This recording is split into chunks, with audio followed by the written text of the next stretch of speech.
initial Safaricom. I'm very proud to see the progress that Safaricom has made. WeDeliver is going to do great things not just in Kenya, but across the continent. As somebody who has worked on shaping the African conversation for quite a while now, what we're doing here is going to be a real game changer for supply chain right across Africa. And I'm so excited to be part of this initiative, and I'm so excited to partner with organizations like Safaricom to make sure that the women of this continent are on a level playing field. We don't want quotas. We want to compete on a level playing field. And I think what WeDeliver will do is make sure that that happens. So I don't want to take too much of your time. I'm excited to hear the panel, but I just want to say, there's power in a pack. And in this room, there is a pack. There is power in this pack. So let not this be a conversation that we're going to leave in this room and we leave. Let's go out there and live it and deliver for the women of the continent. Thank you very much.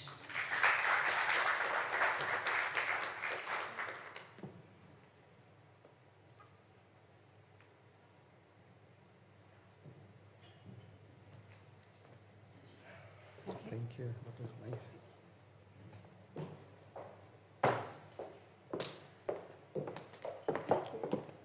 So this sort of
All right, thank you so much, Gina. Thank you, Sylvia. Thank you, Bramwell.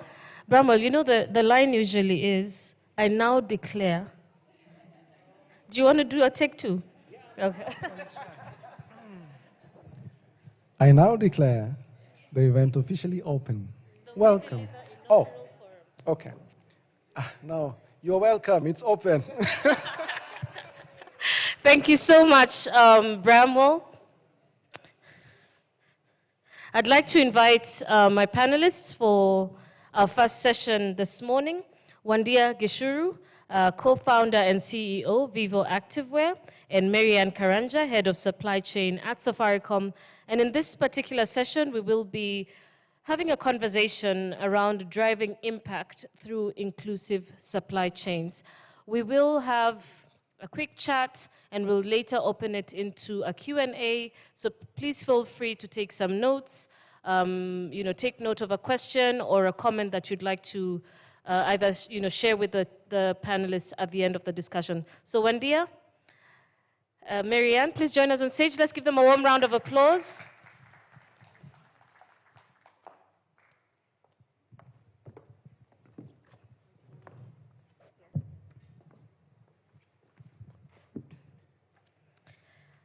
Ladies, thank you so much for joining us on this part of the conversation. And a lot has been said, and I'm really looking forward to hearing more about Safaricom, as a pioneer corporate within the space, and of course, Wandia, as somebody who has been on both sides, as an entrepreneur in your own right, and also as a supplier within different supply chains. I'm sure it's not just Safaricom only at the stage. So first of all, just unpacking your thoughts around the specific theme for this conversation, driving impact through inclusive supply chains. What does this mean for you, Marianne?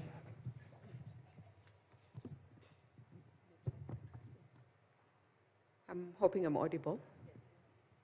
Okay.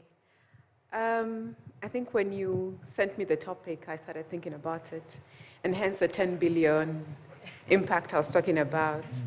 I think a long time ago when I was younger and I looked much nicer than I look now, we were looking at impact. I was working in the oil industry, and then we were looking at HIV/AIDS programs for road transporters and their tanboys.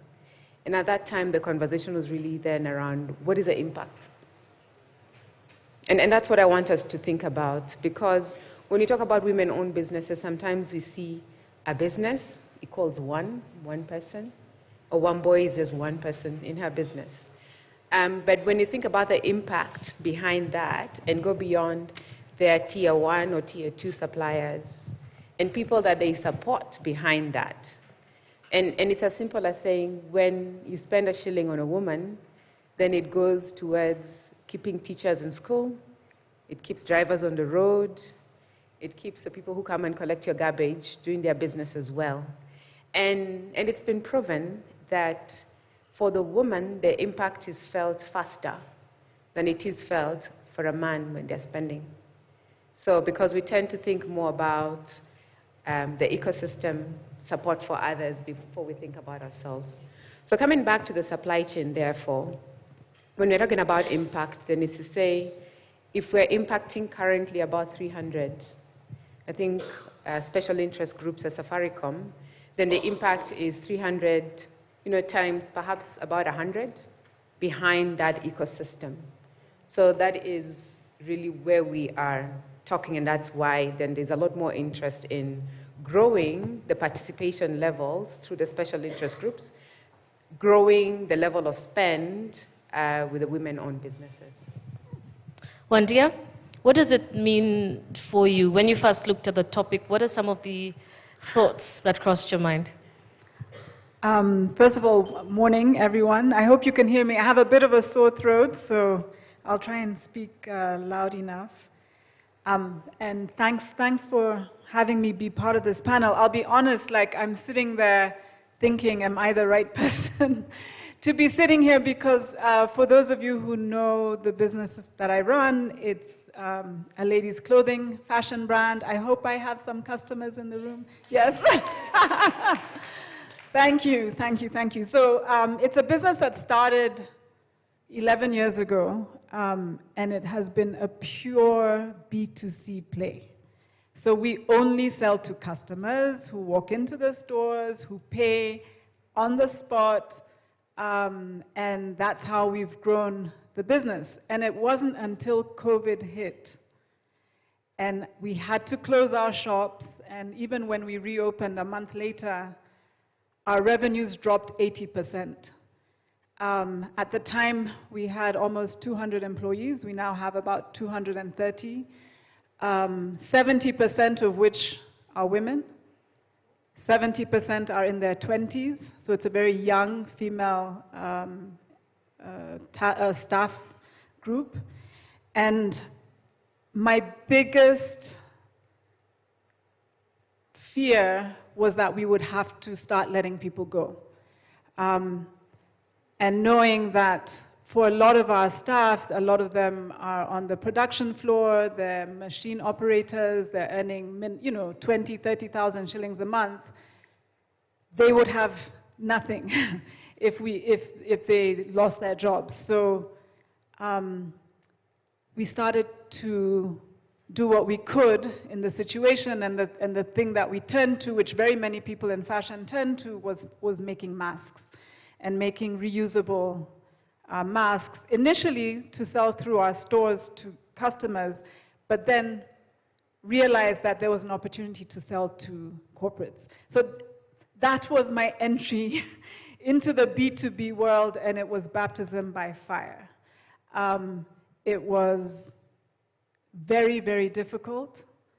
And even though I had the direct lines to a lot of CEOs and a lot of very influential people in corporates, I would call them, beg them. It was like, please, this is the only way we're going to be able to keep the lights on, and I need to keep paying my people. And eventually, the orders started coming in. But what you had to go through to get those orders, the things that we've heard this morning, just how difficult it is to get it through the tender boards, how long it takes to get paid, how much you are squeezed on price. I mean, it was at the point where we were not making any money. There was no profit on those orders, but they allowed us to keep paying salaries. It allowed us to keep paying rent. So as far as I was concerned, it was like, yeah, okay, we'll just do it. But it was a very cumbersome process. And to be honest, I was quite happy when the store revenue started to pick up again. That's not to say that there aren't amazing opportunities to work with corporates, but I think some of us need training on even how to have, how to do it, you know, and to have those kind of negotiations.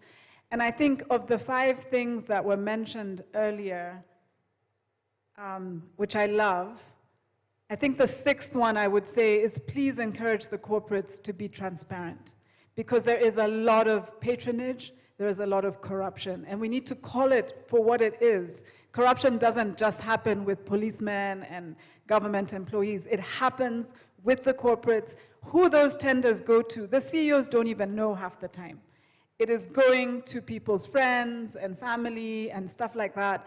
And even very small contracts that may seem insignificant can actually make a business thrive and help a business grow. But if you keep giving it to the same people within your little group, it's not getting out there. So I just think those are some of the harder issues, but we are very grateful for those who did give us a contract. Safaricom gave us our 2nd largest contract. I think we made over 100,000 masks as part of a consortium that went to a number of other women-run businesses as well. So we were very grateful. Thank you. Wow, thank you so much for sharing. You know,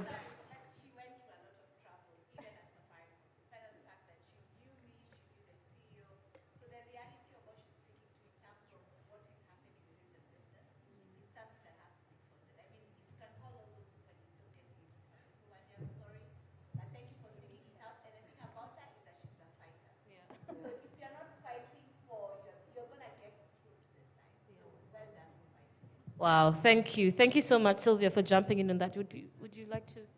Yes, I actually just want to add on to that, Wandia, because it's a conversation that pops up in supply chain all the time. One is that our processes are complex, generally, so I'm not talking about Safaricom, but insofar as making it easier to do business with us, I think I can speak for Emily, who's here.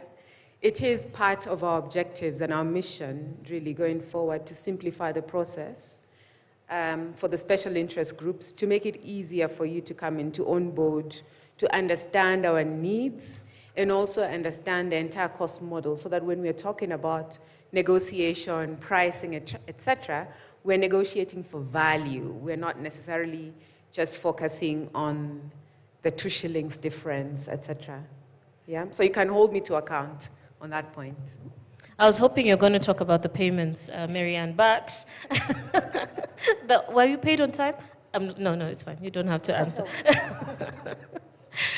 I'd like us to talk a little bit about women in the supply chain. Wandia, from your point of view as an entrepreneur, this is one of the key points that came out from our Twitter chat on Monday, that at what point should small businesses also begin to encourage women to be in their own supply chains? So for instance, as Vivo, do you have a policy on who you're sourcing from? At what point should a small business or how would you encourage small businesses to start that process as early on in the business, such that, when it comes to them dealing with corporates, then they've already had, some sort of training, so then they don't go through that baptism of fire that you went through at Safaricom? Yeah, I mean, I think it's something that as women, either running these businesses or very senior in these businesses, we must think about proactively. I feel like being in fashion, it is already a very female-led, female-driven business, so it's quite easy in many ways. I mean, when we're looking to hire talent, it's often women. We partner with influencers and models and, stylists. And so a lot of the kind of contracting we do, and we don't do very, a large-scale procurement, but it is often with women. I think in the fashion space, the biggest challenge in supply chain is getting fabric. And that's a whole other conversation, but unfortunately, the rules around import duties and things like that are still very high, even though it is a raw material, and even though the local fabric that is made, which is great, is not fashion fabric for the most part. So I think if this country wants to get serious about local fashion, then we need to address that challenge. But that's bigger than a pure procurement type. I think it will require a lot of change in the way government looks at policy and taxes and things like that. Yeah, I'm not sure if I'm answering the question, but I think we have to be proactive. We have to be asking ourselves, wherever we are, we do have an opportunity to contract and procure. Who are we working with? And if we're not seeing enough women, like the way Safaricom has done, why not? And what can we do about it? So one of the other businesses we run is an e-commerce marketplace called Shop Zetu, and we're really trying to work with the women-owned brands on the platform to sort of understand their challenges, and sometimes it is quite tangible, practical stuff like you're talking about when it comes to accessing finance or looking at your business plan and things like that. But often it's just mindset. It's mentoring, it's coaching, and a lot of that kind of coaching I've gotten from men. It's not even necessarily from other women, but it's the men. Till today, I need to be pushed to really have the confidence to stand in front of investors and say, yes, this can become not a 10 billion pound business, but like I'd be super happy to see it become a $20 million business. I mean, we heard earlier that there are very few businesses that have gotten to $10 million without government and corporate contracts. Vivo's going to be one of them by next year. But that's not to say that we don't want the contracts and we don't want, the funding. And actually what we really want is people to invest. So if Safaricom can invest as an equity shareholder in female-run businesses, that's just as good as giving us contracts. Like there are many ways to support female businesses. It's not just on the procurement side. But to do that, you have to have the confidence. You have to be able to take those risks. And we're not raised that way, many of us. Even though I grew up in a family of just brothers, I still struggle. I make apologies for the little I don't know instead of just holding on to what I do know. And I see that around me with so many different women, and I think we have to work with our mindsets as well. Oh, I love that. And because we have some women who are already in Safaricom supply chain, I hope at some point within this conversation we can get to hear your experience, especially the very first time you tried to get on board as a Safaricom supplier. Marianne, tell us about the current participation of women. And I know that Sylvia did allude to it a little bit. How has it grown since the deliberate action to get more women into the supply chain? What are some of the key challenges? And what are, we've seen some of the success stories, but could you delve a little bit deeper into that? Thanks, Terry-Ann. I mean, as you mentioned, Sylvia already touched on the journey. So if I look at our history from 2016 to where we are right now, I think the number was about just under 2%. It was 1.5% when we started the journey in terms of just focusing on SDG 10 and also looking at the special interest groups and specific focus on women. Where we are right now is still about the 4% that she mentioned.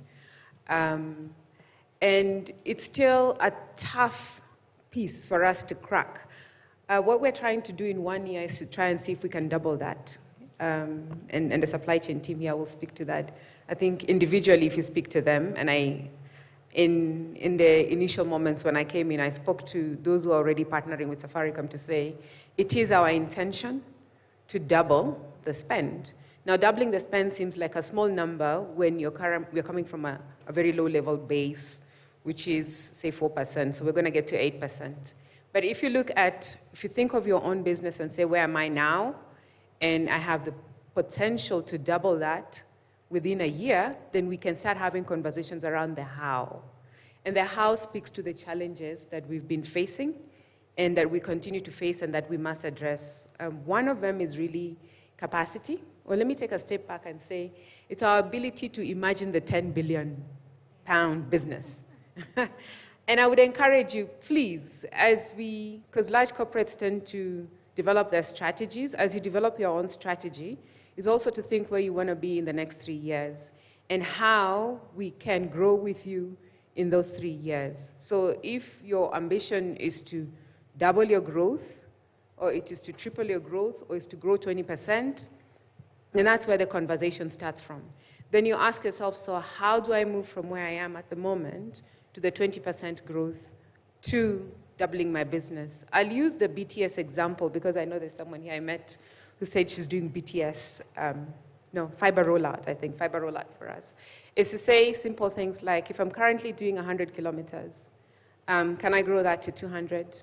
Or can I grow that to 1,000 kilometers in terms of fiber rollout? And then let's have the conversations, because you also need to be hungry for that business. I know I'm speaking to fiber because I have a particular challenge at the moment in terms of just trying to grow ambitiously and aggressively, and therefore that opportunity exists. But within your organizations, and the conversations we tend to have are around, do you have the capabilities? Do you have the numbers? Can you quickly ramp up your teams?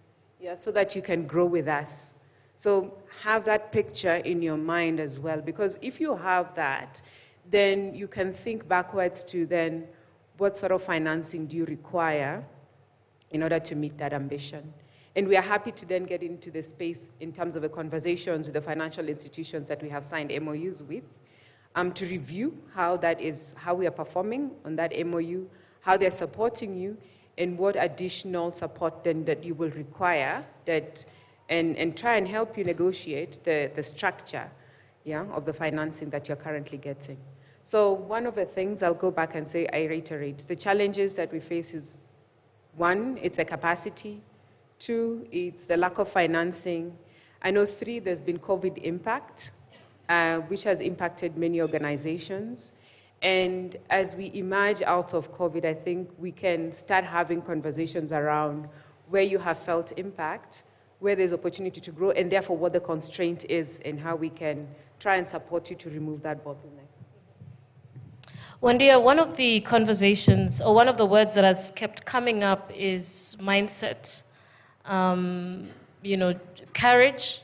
And I want to find out from you, because part of getting more women into supply chains is also growing businesses that can be part of big supply chains. And looking at some of the data that has been shared this morning, women start smaller businesses. We're thinking side hustle. We're thinking I just need an extra source of income to support what I'm already doing. How did you think of Vivo, in the beginning? And how can we use your story to then inspire more women to think of that $10 million business by the end of 2023? Sometimes you have to say these things out loud so then you can, sort of be held accountable even to yourself. But, everyone's story is different, everyone's journey is different, everyone has different circumstances and different things they have to balance. So my personal story is I didn't start Vivo until I was in my early 40s. I had been employed for a long time. I had personal savings that I could risk investing. And the father of my children could take care of school fees. I owned a home. So these are really important things that women have to think about before they put everything on the table. And not just women, men too, you know. You have to first make sure your family is secure and your basic needs can be met. So I was fortunate in that case. I then used that savings to slowly grow the business organically because I was too afraid to take any debt, and I didn't want to take money from anybody because I wasn't sure that I'd be able to, you know, guarantee them a return on their investment. And it wasn't until maybe 4 or 5 years into the business that I took a program that Stanford University runs in East and West Africa, as well as in India now, called Stanford Seed, that I put together a proper business plan, that I was challenged to think about the model, that I had to think about ambition, I had to come up with a transformational sort of strategy, and then put together a board and got people around me who looked at things and said, man, why are you doing this? Why are you growing at 1 store a year when you could raise money and grow at 5 stores a year? You know, it was just a different way of thinking. And I needed that kind of reassurance. You know, resilience doesn't all come from within. It helps to have people around you who believe in you, who can you know, cheer you on and champion you, and even when things are going bad, can sort of say, it's okay, you know, we're a place you can come and talk to about that, about, you know, whatever you're going through. And so you need to find your people. And if they're women, that's great, but don't shy away from having men be in that circle. And as the business has grown now, I just keep elevating the conversation and keep finding people who will push that much further and be able to, you know, sort of hold a mirror up. Because sometimes we look in the mirror and we see a kitten and somebody else can see a lion or a lioness and say to you, do you see yourself? Do you know what you can do? Why, you know, and you, I mean, it doesn't matter. I'll be 55 this year. I still need that. You know, so the earlier you can get that, I think the better. And if you do need financing, and in the end, what we've done is we've just continued to raise it through equity, because even though banks claim that they're going to be a lot more open to you know, financing women-led businesses, the truth of the matter is they still ask for the traditional collateral. I am not going to put my one home on the line when I still have young children, and you know, they need to be educated. You know, so they're slowly, I mean, the conversation has gone from 8 years of getting 0 loans, literally not even being able to get a corporate credit card for a limit of 250,000 shillings unless we put a deposit of 250,000 shillings. That was the reality, and this was at a time when we were doing over 200 million shillings of revenue a year. We then said, okay, we need some sort of overdraft facility. We had to put the exact amount of the overdraft into a fixed deposit and then get a little bit of interest and pay the difference for the debt interest rate. Now the banks are saying, okay, can you at least put half the amount down? So it's an improvement, but no one is looking at our revenues. Nobody is looking at the assets that include machinery and things like that. They don't look at our stock. They want buildings. They want cash in the bank. And that is, I mean, I'm happy to hear that ABSA and other banks are starting to have a different conversation, but we haven't had those opportunities. And Elizabeth is here. Do you want to speak now? Yes, you can. So no personal attack. No personal attack. So I hear what you're saying, Wandia, and the truth is we've come a long way as financial institutions in just being able to, first and foremost, acknowledge women as business leaders. So what I'd say today is the stars are aligned for us to make a difference. And I would say in representing ABSA today, we've walked that journey by being able to deliver a proposition for women, made by women, so that we can be able to address those. And the chief thing that we were able to address is the issue of security. The truth is, when we looked at statistics, we found that less than 10% of women in the last 5-10 years have actually got titles in their names. They're normally in your fathers, your brothers, that sort of thing. So we're saying today, it's a different proposition. And we're listening to the women as we have a conversation. So both financially and non-financially. So let's have that conversation. And let's be encouraged, ladies. Let's not be shy to come in and have conversations with the banks to support your business. Thanks. All right.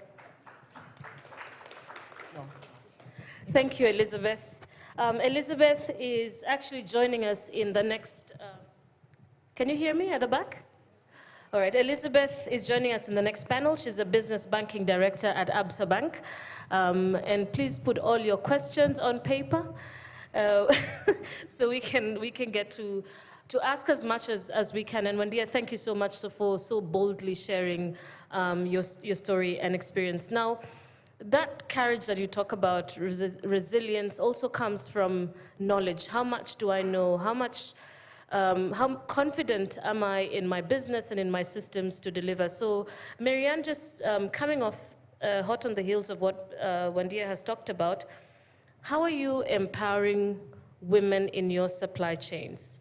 And I know it's not necessarily the responsibility of the supplier, but I know that Safaricom has done quite a lot from a capacity building perspective. However, just as a quick caveat, I feel that sometimes, we're called to an event, you sit down, you have a half a day of training, and then you go. And the impact is almost barely felt. How do you track, how do you measure success of capacity building to actually make sure there's an impact? Do you see it in the increase of numbers of women suppliers in the system? Interesting question, Terry-Ann. Because it starts with commitment. I think someone spoke to commitment. It was you, Wandia. So because we have a commitment, we have a target. And I know we said the target was about 10%, and we are not there yet. The journey, therefore, involves looking at the categories that our women in business can participate in, profiling these women, and not negatively. It's based on how you come in and on board and say, then, which categories can you participate in?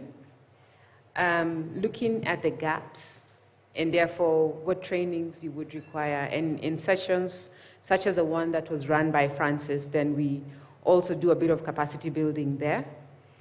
And then tracking from the time we float a tender, how many people actually do participate in that tender? How many of you express interest in those specific categories to provide a service to Safaricom? How many of you are actually successful? How many of you eventually end up getting a PO?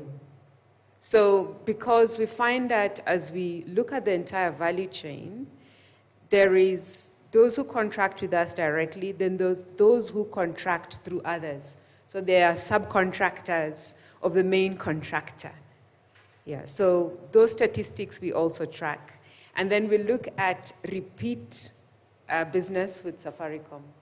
So it's a whole chain, so the data is available, but then I think what is really critical, what we need to do more is to have conversations around, particularly for those who are subcontractors to Safaricom, because they're subcontracting through somebody else, is to say, how do we bring you from level 2 to actually doing business directly with us? And that requires also interest from yourselves. So if I'm to speak now going forward, I would say, and particularly to that table where I saw some ladies who were very interested, but to everybody as well, is to say, we currently are looking at our categories, at our areas of spend going forward. We've asked ourselves, if we're to get to the 10% of spend, where is this going to be? I know we've started the journey from the network space, from telecommunications, from fiber rollout, but we are growing increasingly in the DIT space, so digital IT space. And that is where there is even an increased opportunity for you to participate in. I think you stand a very good chance if you've already been doing business with Safaricom, because we already have knowledge of how you are able to perform your capability. With interest, the conversations that we are starting to have now are with the partners or the suppliers, the OE, are they called ODMs, Emily and Flo? Yes, the ODMs that we have in the IT space, to say, because the structure is such that they work through fulfillment partners, then can we nominate some of these women-owned businesses, yeah, for capacity building, for Oracle, for Cisco, for IBM, so that when they have been accredited, then it becomes easier for us then to just continue doing business with yourselves. I'd like to open up our conversation. Do we have a microphone in the audience? I'd like to reach out to one of the ladies who is a Safaricom supplier.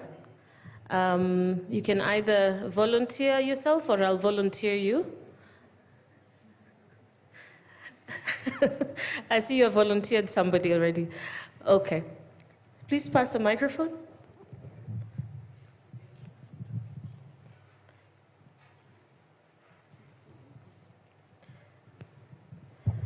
I'd like for you to just share with us, first of all, a little bit about your background before you applied to be a Safaricom supplier, what the process was like, how you had to prepare yourself and your business to be in that supply chain. Okay.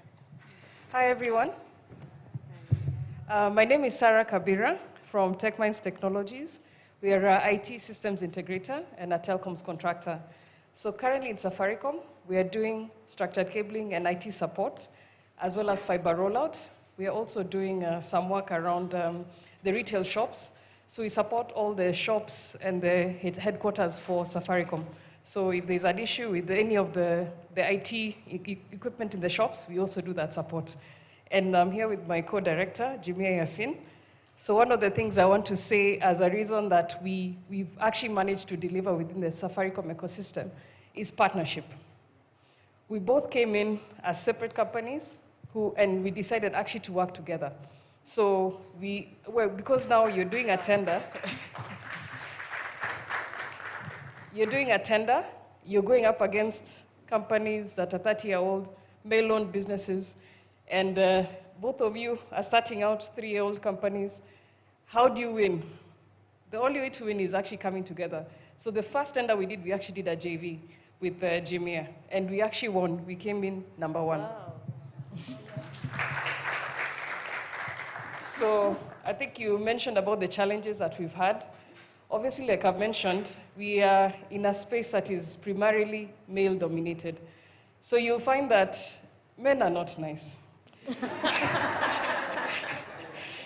They're a bit rough. Some men are rough. No, maybe not you personally. They're rough. So you'll find you get into a space, I think there's even one time, one of the contractors sent their people to our company to come in and tell us, oh, we won, both of us won the same tender, so we want to understand you people. So we're like, okay. So that's obviously trying to intimidate you. So it's like, no problem. You say what you do and everything. So we actually ended up becoming a subcontractor of that company after they came, because they understood that the value we are adding is different from what they have. So I think that's #1 challenge, that you're actually up against people who've been in this business for longer. Their connections run deep. They have a network. So you have to actually be very confident and ignore everything that is happening and just keep focused on what you're doing. So I think that's a #1 challenge that's there. So, but from a Safaricom perspective, they've actually given us a platform to actually say who we are, what we do. So a lot of the user departments, we actually had forums where they would sit with the user departments and they would actually understand each and every one of our businesses. That's a very powerful platform to have. which Florence here would set up and Emily. So we'd actually be able to stand up. They even trained us to stand up and say what we do, who we are, how many employees we have in our companies, and they would track our progress. Every single, actually it was every month we'd have a meeting. So they'd actually track our progress. Now, Sarah, how many employees do you have now? What are you going after this month? So that, walking the journey with us and actually mentoring us, which we are hoping, Gina Dean, to have a discussion with you on how you can actually be part of the mentoring group, because you've actually been one of the people we aspire to be as we go in our journey. Yeah. So for us, I think that challenge was actually overcome by having those forums where we're actually very powerful as a pack. And the last year, during COVID, we were invited to participate in a tender for fiber rollout. And you'll find that now the new contractors who've been added, 6 out of 8 are women. Wow. 6 out of 8. Wow. 6 out of 8. 6 out of 8 women are women. 6 out of 8 contractors are women. And I can tell you, we are delivering. We are delivering. When you find 100 sites have been built, 60 are done by women. Wow. 60 are done by women. Wow. We are getting work. The kilometers you're talking about, when they assign 250, 130 are being done by women. Wow. So when I hear there's 1,000 kilometers, we are coming for the balance. So as part of this, another challenge we've had is around the same way Wandia is talking about financing. So we have a contract with, actually we have 3 contracts with Safaricom currently, hoping to grow the number. And we have the revenues coming in, but again, the collateral story still comes up every time we go to a bank. So they're able to finance you. Like now, the other day, we were told by our current bank that we financed you up to this point. So now, just stay there. Just stay there, maintain that amount that we've given you, and continue delivering with that amount. You know, you don't want to have exponential growth. But what do? The POs are piling up. The POs are piling up. We want to continue delivering at the pace we are doing, because we are actually doing some exponential delivery for the teams. So when the bank is telling you, no, just stay here, don't come here. Why? Wow. It becomes a bit of a challenge. Okay. So, but I want to talk about equity. I think Charity is here. Equity are giving us an MOU of 100 million, unsecured. Unsecured. So they're telling us, let finance be our problem. So I don't know if she can say something, just very small, very small. It's morning.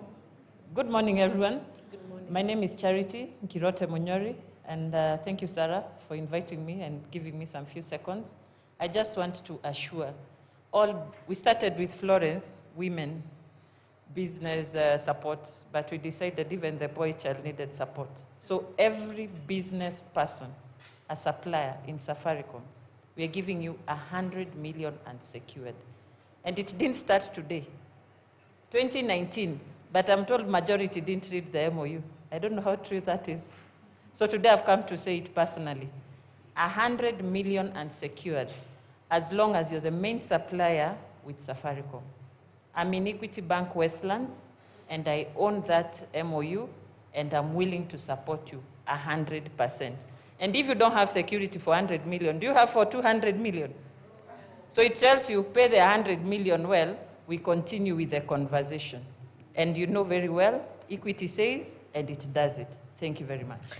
Thank you very much. Okay, we'd like to take a question or a comment as we wind up this session.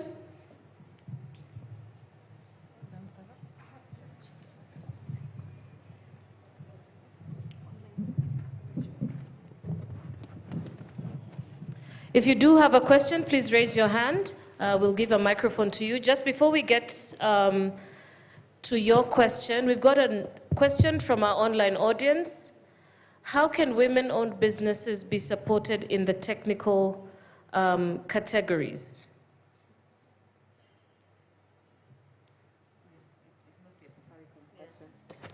I'm saying it must be a Safaricom question.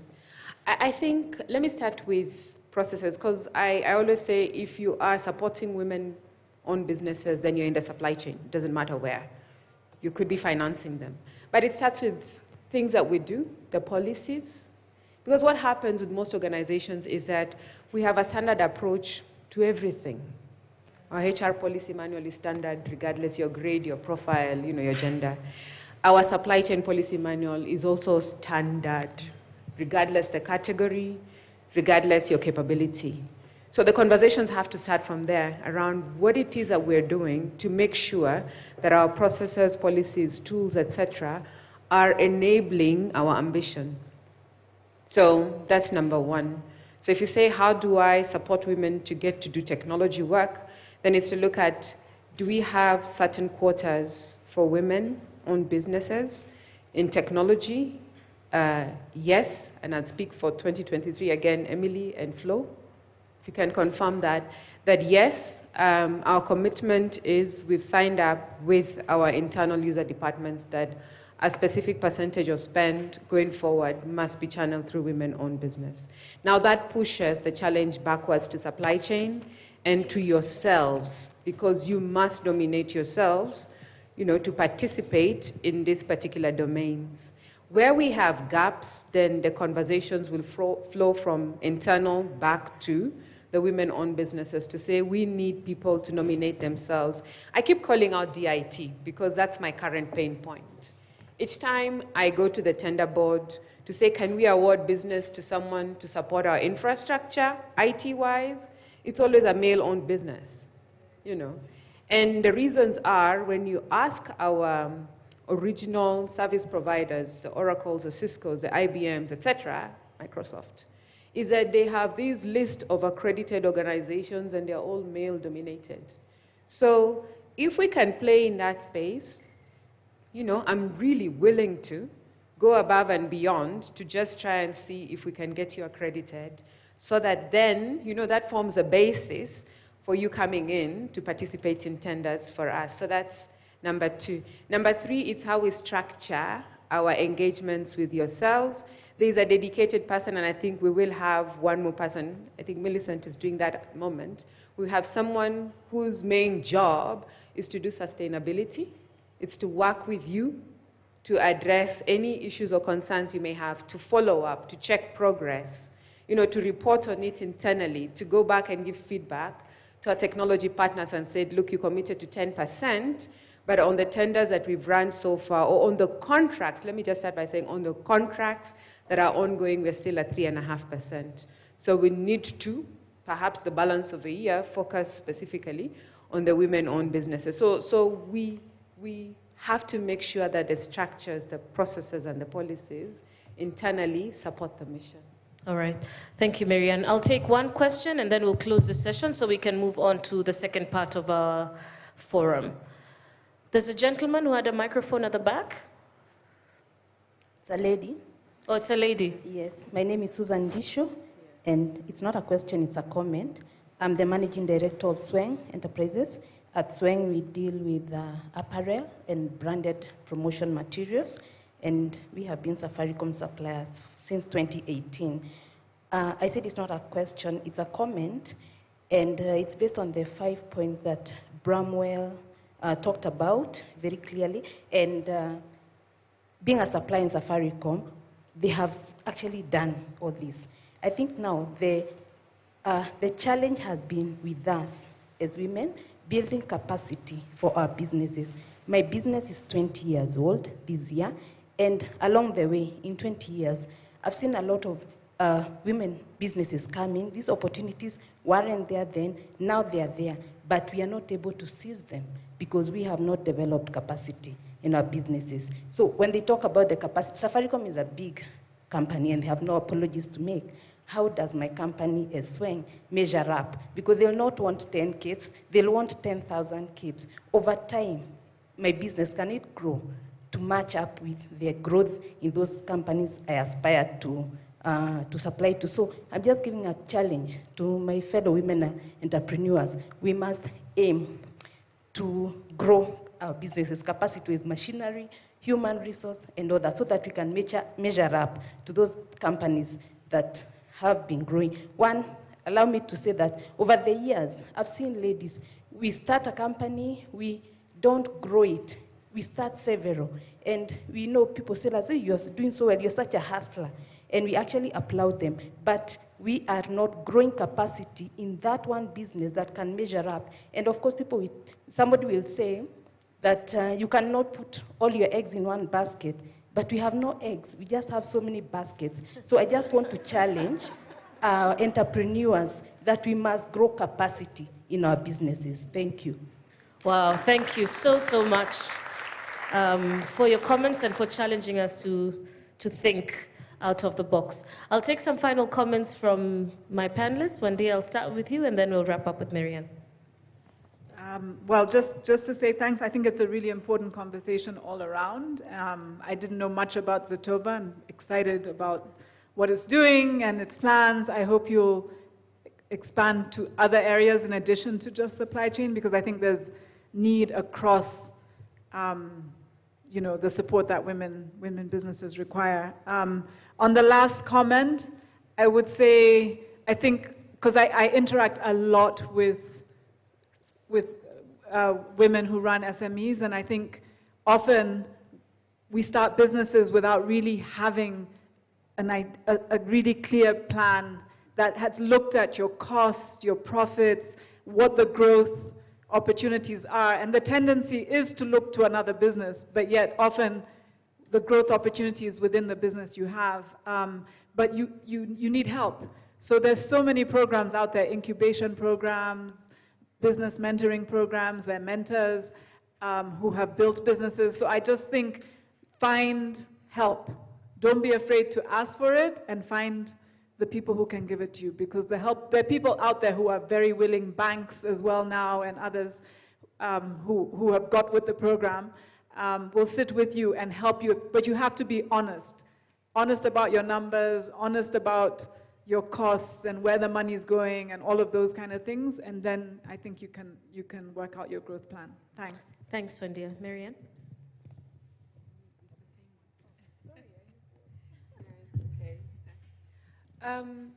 For me, I think the piece I love about WeDeliver is formalizing the ecosystem that will enable you to grow to the $10 billion pound business.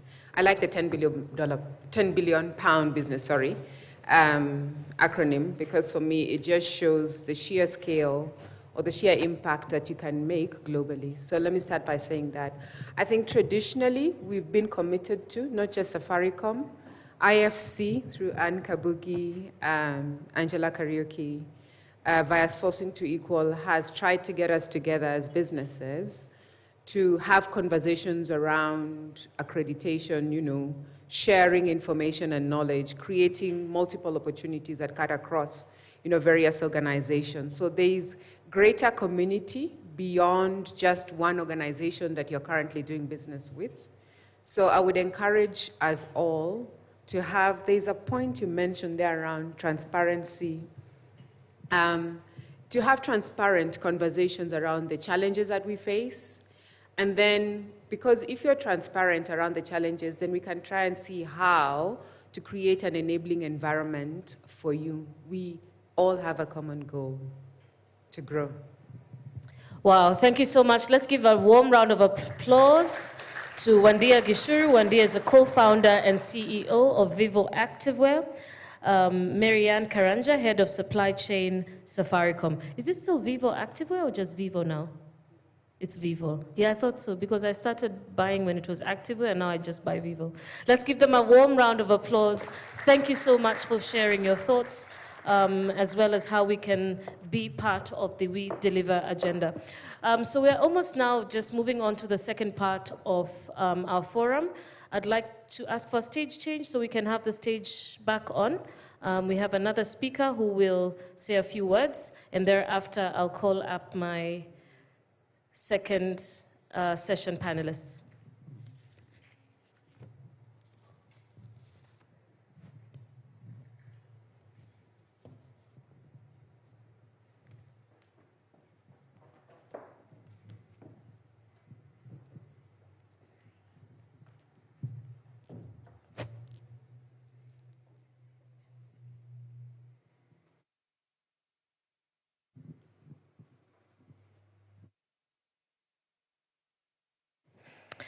All right, thank you so much. I'd like to now welcome Carol Odero. Carol is the Editor-in-Chief, CIO Africa. She will be giving us some remarks, and thereafter I will invite Shamis to introduce the next part. Carol, let's give a warm round of applause.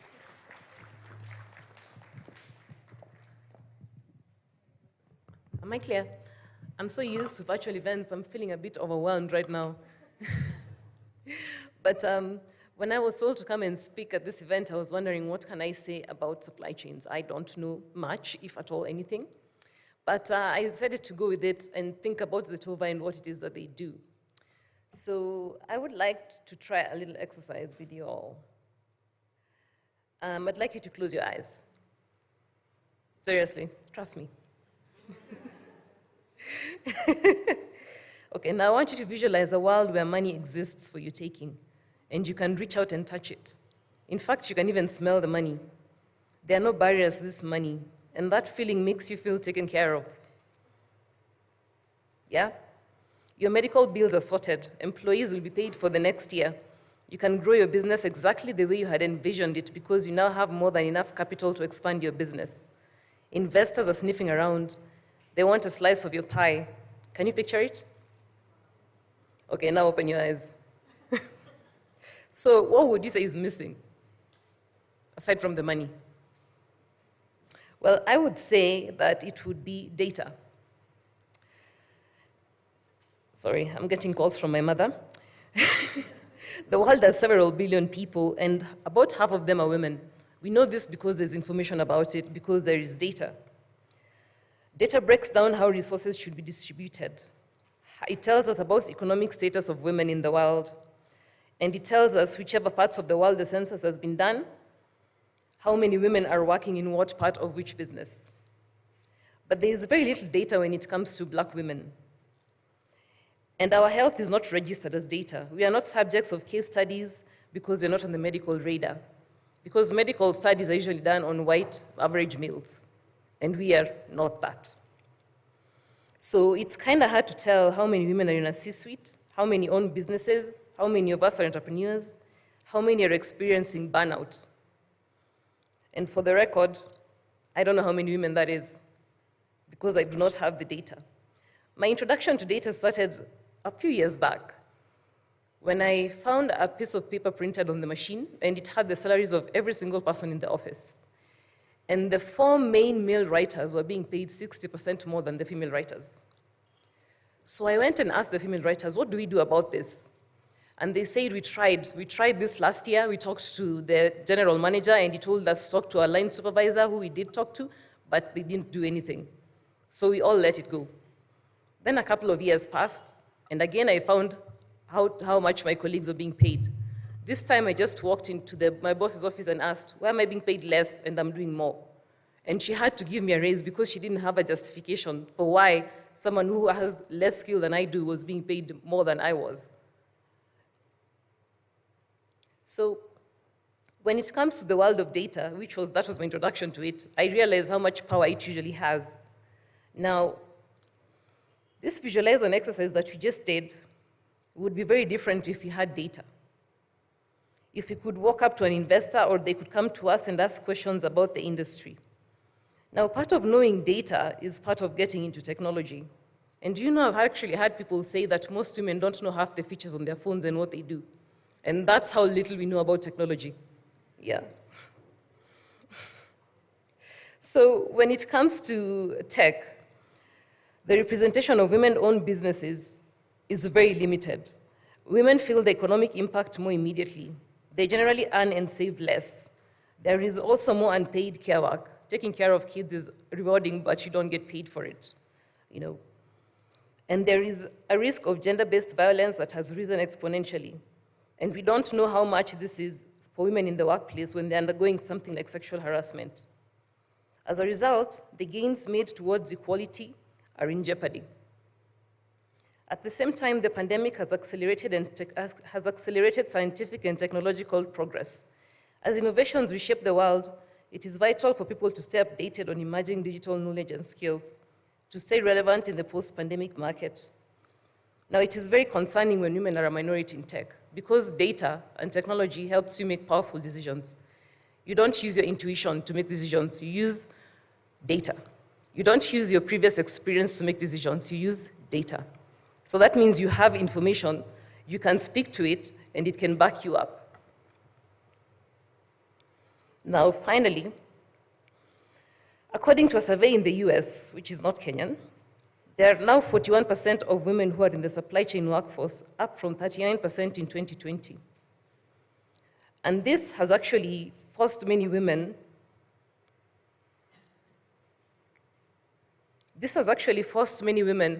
to try and get data which they cannot have access to. And when it comes to the essential factor of being a worker in the supply chain, as a woman, you again want to have data backing you.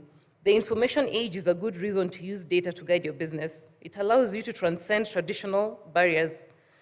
It gives you the opportunity to merge science and business. You can correct and accurately separate hype from potential. It gives you foresight. You can get to know what's on the ground even without putting your own boots on the ground. And you can even use it internally to understand your employees. Data is your BFF, and it has a positive impact on your business. So I would just like to encourage women here. I know that Zetova has brought out this app. This is a great step forward. Please make sure that you use it.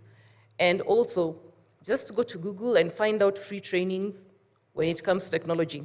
You don't even have to pay for this. Just find out the basic amount of data that you can get, the basic amount of training you can find. And don't be like me. Don't let opportunities pass you by because you are guessing how much men are being paid. Know it, and then ask for it, and then get it. Thank you.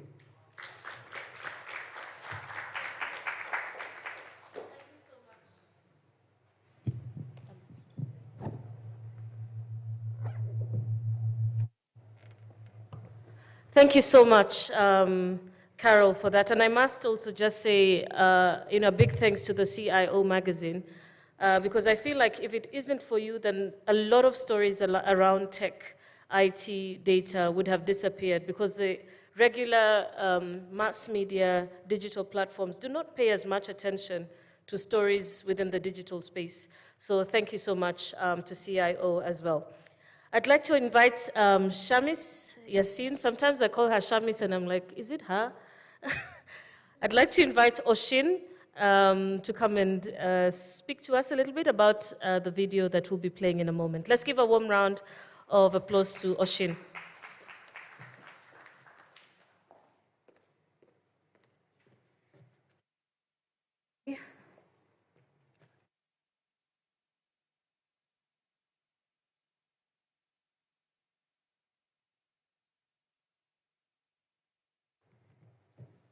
So sometimes she calls me Oshin and sometimes I call her Top Cat. That's the T and the C in Terian Chebet. Good morning once again, everybody, ladies and the few gentlemen that we have in the room, the he's for she's. Thank you guys so much for joining us. I feel like so charged when I'm in a room full of very substantial women. I feel very inspired, and there's no better time than now. We are closing out on International Women's Month. So having this agenda presented to you today is going out with a bang, if you can all agree with me.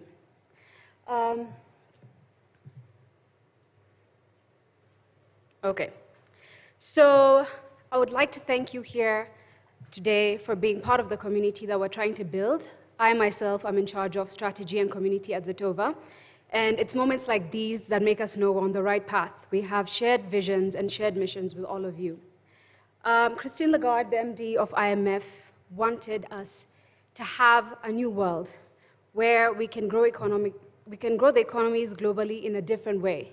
And this different way for us at Zetova is empowering women economically, because the WeDeliver agenda is one of our Zetova promises. We have several of these promises that we like to put out there to people, and this is one of our most cherished ones, especially for me because I'm a big champion for DEI in corporate spaces. When we do get included as women in supply chains, we do face very distinct, very gender disadvantages. We have the opportunities, but we need that extra bit of support to get to where we need to be, where we can be like a Gina Dean, where we can be like a Terian Chebet, where we can be like Wandia Gishuru. It's not a single person's journey. We go far when we go together. And how we like to go is use data, as Carol has just talked of, and technology to drive us. So I'd like to tell you the stories of a couple of women who have delivered and delivered exceptionally. First of all is Mary Matu. I'm sure you all know her. I would like to think of her as a revolutionary, a pioneer, and a champion. Mary started on the healthcare sector about 20-odd years ago, and they have been a whirlwind ride. She has been very transformative. She has worked with governments, NGOs, and development agencies to give the utmost quality in healthcare services. She's a champion for women and children. She participates in CSR to support them, and she has been very evolved and involved throughout the whole journey of Kenya's healthcare. When President Uhuru Kenyatta launched the Big Four agenda, when it came to the health pillar, Mary Matu was there to deliver on the biggest contract for dialysis machines. She is indeed a woman who delivers. The next woman I'd like to speak about is here with us today, Ms. Wamboi Njoro of Extra Dimensions. Wamboi is very definitely a powerhouse, a change agent, and a winner. We've heard her stories. She's been mentioned today before myself, and I just want to capture it in a capsule, if you will. She started with Safaricom 20 years ago and has been there through the whole 20 years with Safaricom. I make you kanawao. So she started off in events, and she evolved it. She grew it. She had ambition. She's a go-getter. She's a woman who delivers, and she saw that she could do so much more, and not just on the soft contracts that women are usually prone to getting. So she set off on a journey to start telecommunications infrastructure for Safaricom, and apparently is one of the best at it. So all your fiber connections for fiber to the home and fiber to the building, she's one of the main agents that do that and do it beautifully. I hear that when women lay fiber, it's neater because we're more into details. We're detail-oriented like that, and we're caregivers. Yeah, so Wamboi is also a champion for CSR. She gives back to the community through women and youth initiatives, and we celebrate that because without paying it forward, none of us can grow. So thank you so much for your capacity building and for your Africanacity, for Absa in the building. These two women are great examples of what women can deliver if they're empowered, if they have financial support. Yes?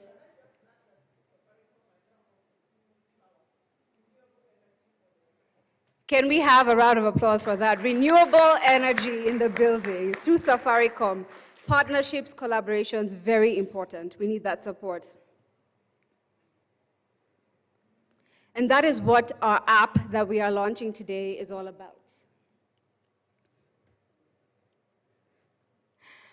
We see that when women are economically empowered, sustainability happens, and I'm very glad that you've brought up the renewable energy topic here because it fits in.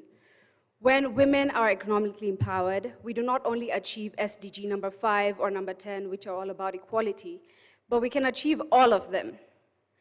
Poverty is eradicated, so is hunger. Quality education is there. There are more better working situations. So there are no limits to what women can do when they have the right support, the right access, and the right attitude. How are we empowering women? Technology. Like I said before, data-driven, technology-led. Women are very good at adapting to technology when they apply themselves. I know Carol mentioned that most of us don't know half of the apps on our phones, but if we want to, we will all come out of here experts in one app or the other, trading stocks, editing videos, whatever you have. Women are known to be quick adapters. That's one of the blessings that we have in our womanly being. And through technology and through data, we're seeking to put that power in their hands because an empowered woman equals an empowered world. And when you have access to that power, it makes you want to pursue it more. So our new app, the WeDeliver app, is based on 5 guiding principles that have already been touched on by Bramwell and the panel. Number 1, we want to celebrate performance. And I'm very happy to hear that Safaricom has their supplier awards and that women usually come out on top. Very fulfilling to hear that. And again, that shared vision that we have with Zetova and Safaricom.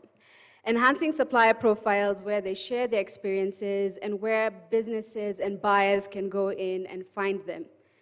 This gives them credibility. Financiers can also go there and see what they have been doing. Collaborating with financiers now comes in, and we help provide them flexible financing by leveraging their buying power. And I think this is one of the most important ones, paying people on time.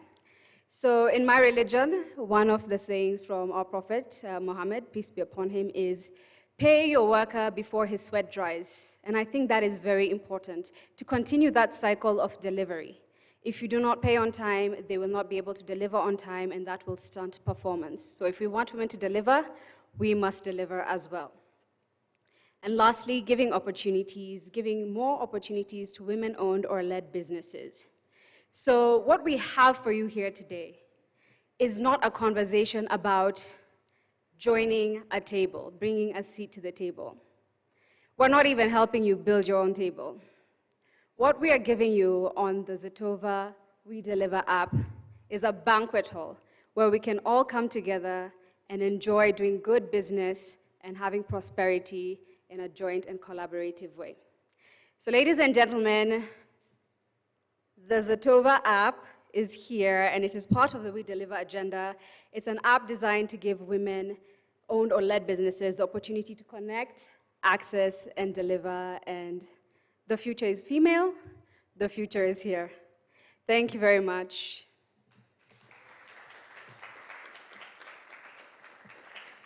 One last thing, I would love for all of you to log on to our website. That is www.zetova.com, Zetova, X-E-O-T-V-A.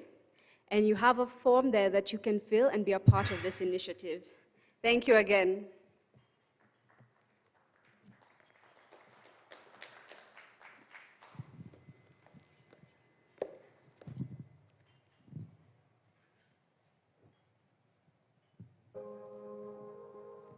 More women are starting businesses, but they still face challenges operating their businesses.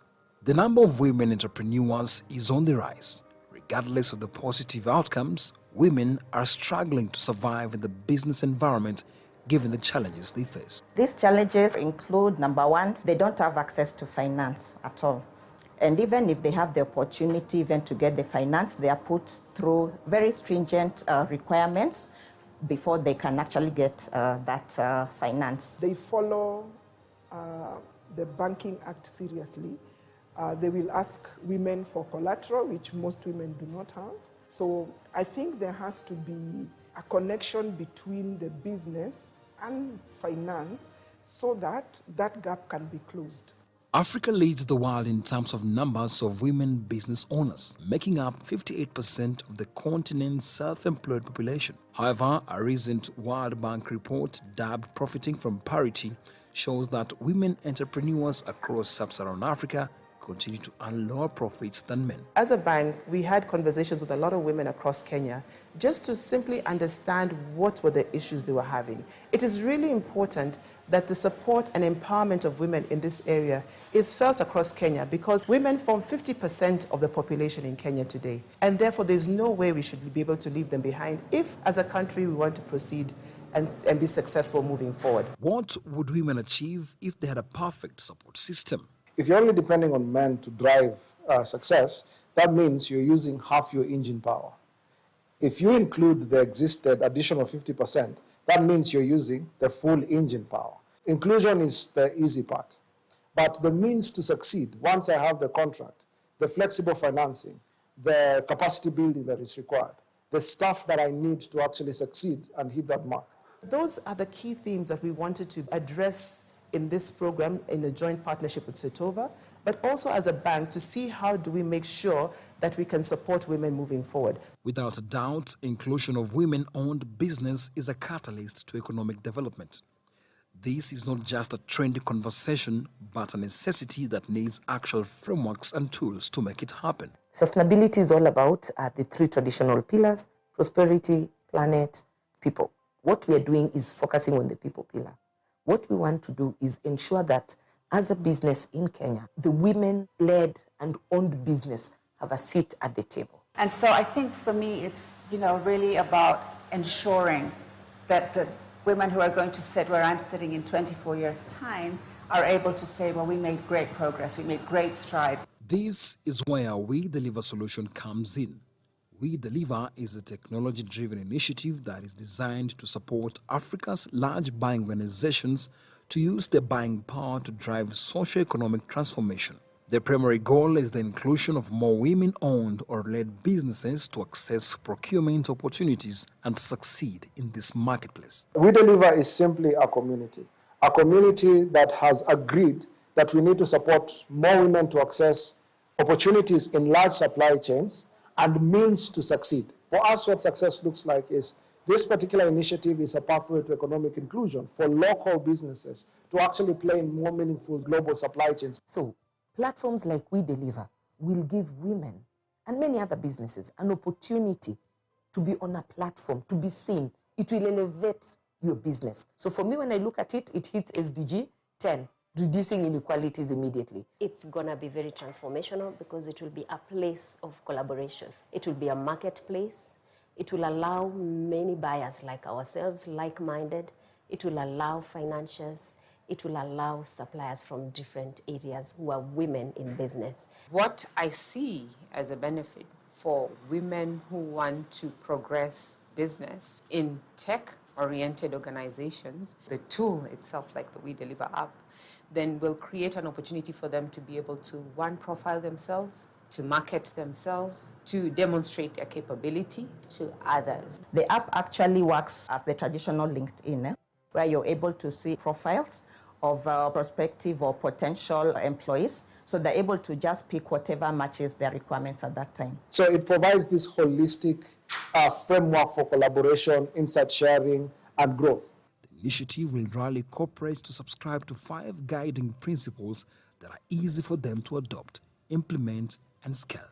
Celebrate performance and recognize those whose performance has been instrumental in the success. Enhance supplier profiles by sharing experiences after working with women suppliers who have fulfilled orders. Collaborate with financiers, pay on time, and give more opportunities to women-owned businesses. Like currently, the capability we have is to add 40% of the deals that are rejected because of lack of security to become fundable, just by virtue of the existence of 40% more women can actually access credit. WeDeliver is not looking for favors. You know, we're not looking at asking corporates to join or financiers to get on board because it's a sexy thing to do. We're asking that people get on board because it is the right thing to do. Let's see what you're doing for women. Let's hold you accountable. Let's have a scorecard. And let's see how we can collaborate to make WeDeliver a success for women all over the continent.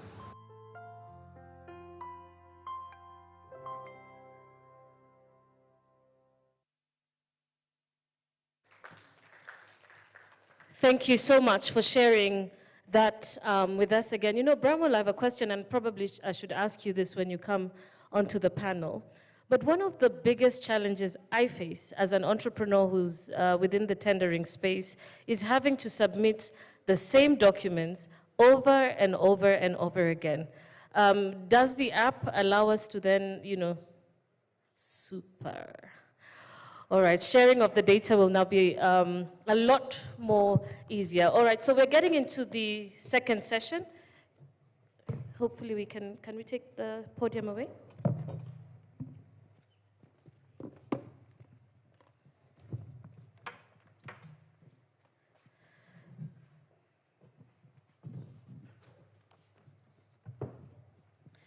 All right, so I'd like to invite my panelists for this session, Bramwell Mwalo. Bramwell is a founder and CEO of Zetova. Mariam Esther Dasanu, Coordinator Affirmative Finance Action for Women in Africa, that's AFAWA, under the African Development Bank. She will be joining us virtually. Elizabeth Wasuna, Business Banking Director, Absa Bank. Karibu sana, Elizabeth, great to see you again. Anne Kabugi, Regional Gender Lead Africa, IFC, Karibu sana, and lovely to see you too. Marianne Kilonzi, Vice President, Treasury and Trade Solutions, Citibank.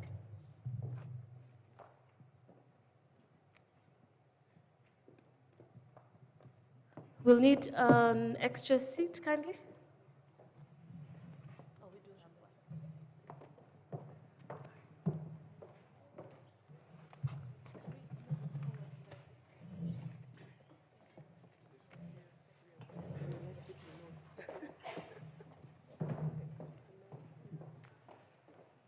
Is it just me or this room is Marianne, Terrianne?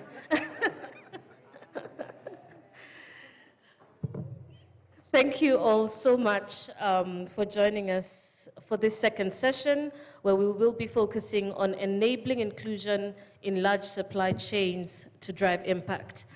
Within this session, we will also look at the financial and technical capacity building, Elizabeth, that has been made available by both public, private sector, and the development world to break the barriers that prevent women-owned businesses from accessing and fully participating in local and global value chains.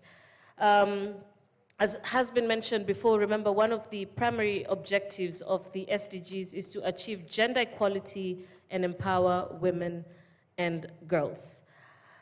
All right, we'll get quickly into it at some introductory statements, who you are within the context of this conversation, and we'll start with you, Anne. Thank you, Terrianne. Good morning, everyone. My name is Anne Kabugi, and I'm the regional gender lead for IFC. IFC is a private sector lending arm of the World Bank Group. So we work with the private sector, and we have a huge focus on building women's entrepreneurship, and access to markets is one of our focus areas. So Bramwell just whispers to me as we got up the stage that we're in this together, and I could see that from the features of the app. So I am really excited to be here this morning. Thank you, Anne. Elizabeth? Good morning, ladies. Good morning. I'm really excited to be here. My name is Elizabeth Wasuna Ochwa, a business banking director at Absa Bank. We've walked the journey with women over the last 3-4 years, being very intentional and unapologetic about supporting women business. And from where we sit, it is definitely a viable business. So today I'm really looking forward to sitting and speaking and listening. And the gift of feedback. I think a lot of women struggle with getting feedback, no matter how harsh or hard it is. But the truth is, the gift of feedback is one that we are looking to receive as we sit here. Also, the thing that I want to put across is that there's a lot to be done for women. So the financial organizations that are represented in the room today are not in competition, ladies. We are all here to support you. So I'm really looking forward to a very positive, engaged conversation. Thank you. Thank you, Elizabeth. Bramwell? Hi, everyone. My name is Bramwell. I work for Zetova. I'm here to just bring everybody to the table and build the technology that needs to make things easier for everybody to do what they need to do. So I'm happy, looking forward to the conversation, and thanks for how you navigated the first one. So hopefully looking forward to more questions, and then get the right people to give the right answers. Yeah. And commitments. Yes. And commitments. Yes. Specifically commitments. Yes, specifically commitments. Marianne? Good morning, everyone. Thanks, Terrianne. Marianne Kilonzi is my name. I'm a vice president of Citibank, Nairobi. I specifically look after trade products, and my capacity here is supply chain.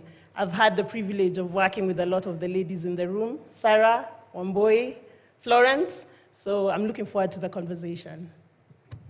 Well, thank you all so much for the introduction. So we'll quickly get into it. And Anna, I want to start with you on the Sourcing to Equal program by the IFC. Just introduce that to us, what it's all about, and how women have benefited from the program. Thank you, Terrianne. As a DFI focused on the private sector, and with a huge focus on promoting women's entrepreneurship, we were doing two things really well. We were financing our Banking on Women facility. We've put out about $3 billion out there, and virtually all the huge banks in this market are our clients, including Equity Bank. It's wonderful to see that you're actually lending to women without collateral, because that's a huge issue that we hear. We were also building capacity of women-owned businesses. I think some women way back, remember IFC's training programs, women, TOTs and all that. But we realized the gaps are still growing. The access to finance gap is getting wider and wider, some odd $40 billion out there for African women entrepreneurs. And also, women were starting businesses, because a lot of women start businesses out of necessity, but they were not growing. So you find, women were 54% more likely in Africa to start businesses, but those businesses were 43% less profitable than those of men. And we started asking ourselves, what is going on? It's the opportunity. There are no opportunities when it comes to starting, growing, and stabilizing, women-owned businesses. And because we work with the private sector, we asked ourselves, what else can we do? We are lending, we are training, but what about markets? What's going on? What can private sector companies do to open up markets for women-owned businesses? So we started looking at, procurement, private sector procurement. We started looking at women in distribution networks. I think you can imagine how many women are distributing Unilever products in this market, for instance. And we also started looking at women-owned businesses who are in agribusiness value chains. And lately, we are also looking at women and e-commerce, what is available for women out there and the opportunities for businesses as well. And when we started working, because the way we approach our work, we look at data, because data is very, very important. You need to be able to quantify, and especially because the private sector loves to make money, so you need to show them, what is in it for them in terms of return on investment. And after that, we look at building the business case, because companies will ask you, what is in it for me? And then we go to the third step, where we create a demonstration effect, because we want to show the evidence. We want to see companies that are working on this so that more companies can actually join as well. And after that, we give it back to the market to scale up and make it the norm. So evidence is showing that just 1% of global procurement goes to women-owned businesses. And this is work by one of our partner organizations, We Connect International. And we started looking at how do we go beyond that. And we thought, let's start with country programs. Let's start to tailor-make some of this research. And we started with Kenya. So sourcing to equal is part of a global access to private sector procurement contracts. And Kenya is one of our pilot markets, and we'll be going to Nigeria and Colombia and Bangladesh. And what we are seeing in Kenya is pretty similar to what is happening globally. We had, in the thick of COVID, we were very busy talking to women-owned SMEs and male-owned SMEs, as well as corporates in a research, because we wanted to know what is going on in this market. So we spoke to over 535 odd SMEs, and we also spoke to some of the biggest buyers in this market. And we found that just 3% of private sector procurement in a very representative sample goes to women-owned businesses. And we asked ourselves, so what do we need to do? And of course, there were other findings from that research. It's online. And we brought together 10 companies that were going to be committed to work on this. And we designed a program that addresses both the supply side, which the women sit, and the demand side, the buyers, because there are constraints on both sides. And what we're doing with these 10 companies, and Safaricom is one of them, Absa is one of them, we have Unilever, we have Bidco, we have Bamburi, we have Kengen, is that they're making commitments to change things internally, but also to invest in supplier development programs, more or less what Safaricom does, what Kengen is doing, to be able to get out there and reach women. But they're not just doing that, they're also making a commitment to expand the cake. How do we get from 3% to 5 to 10 faster than, at the current rate? And they've made commitments, some have made 2, but there's a minimum commitment you can make operationally, because we want something tangible. And data collection is a huge one. So we are supporting them with what we call the Sourcing to Equal diagnostic tool, that is looking at some of the features that you saw on the Zetova tool and beyond, looking from data collection to internal capacity, getting gender diversified teams, because it doesn't help when you go to a tender board that is not seeing the other side of the coin, because it's male dominated. And we are seeing a lot of very interesting insights, and it's a lot of work. They invest a lot of time and resources. This is not something they've done before in terms of sex disaggregating procurement data. And when they see their data across those 7 parameters, they're shocked, because it's from leadership to internal infrastructure in terms of capacity to the actual spend on women-owned businesses. And after that, we support them to identify the women-owned businesses, but also to define who's a woman-owned business is. And it's heavy lifting because sometimes they're going back to their buyers and telling them, give us this document that shows us who owns your company, and people start getting extremely, extremely suspicious. But it's working, I must say that. And then working with BMOs in the country to build the capacity of women-owned businesses. And I must say that in this market, and the entrepreneurs in this room will bear me witness, women are overtrained. There's a training going on every other time for women-owned businesses. So we don't want to repeat that. We want to do more procurement readiness trainings in partnership with the companies. So the companies need to come out and tell the women-owned businesses, what do they need? How do they require? How do I, bid for a contract with your company? So it's going to be very customized and very focused to the needs of the buyers on our platform. But it's also going to look at some other aspects like matchmaking. How do we create a marketplace? Right now we are doing it virtually. I can see there's capability to do it on an app. How do we create a marketplace where buyers and suppliers meet each other, address constraints on both ends? So we had our first matchmaking event. It was all virtual, and we were doing breakout rooms and whatnot. But interestingly, the women that attended that matchmaking event were very complimentary of the companies that were able to meet, and even ourselves, where I work, we were having conversation with one of the women-owned business that was there on virtual platforms that we could use. So you find that access to information may look a bit ambiguous, but it's there. It really is there. So we are moving those matchmaking sessions, hopefully, off the virtual platforms and expanding those to more women. And we are looking to reach about 1,300 women-owned SMEs.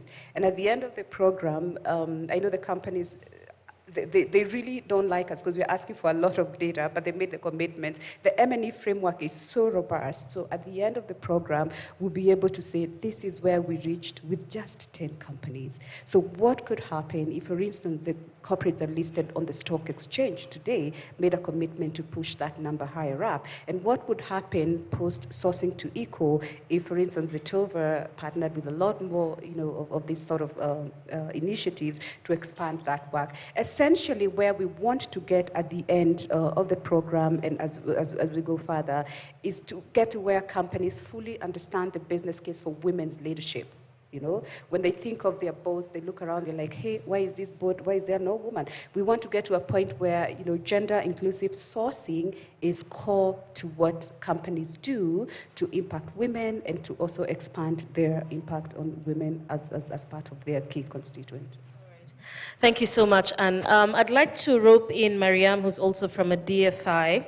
Mariam is joining us online. Mariam is from the Affirmative Finance Action for Women in Africa, that's AFAWA, which is under the African Development Bank, that's AFDB. Mariam, thank you so much for joining us today. So we have just started off with a quick introduction, and perhaps you can tell us a little bit more about what AFAWA is doing to empower women within global supply chains.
they miss out on the market opportunity that is presented by the women's market.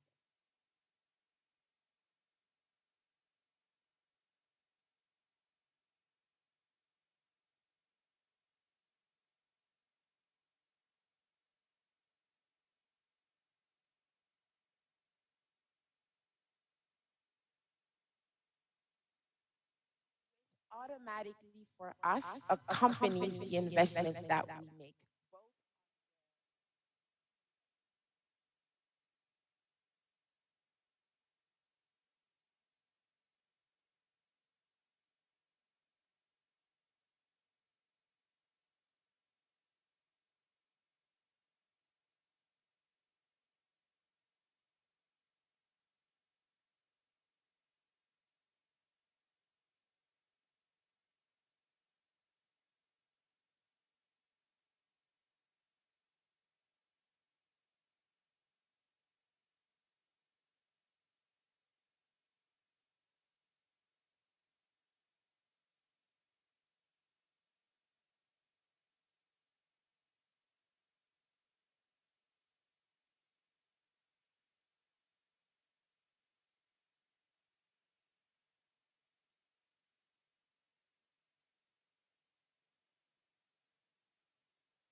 Thank you so much, Mariam, for sharing that.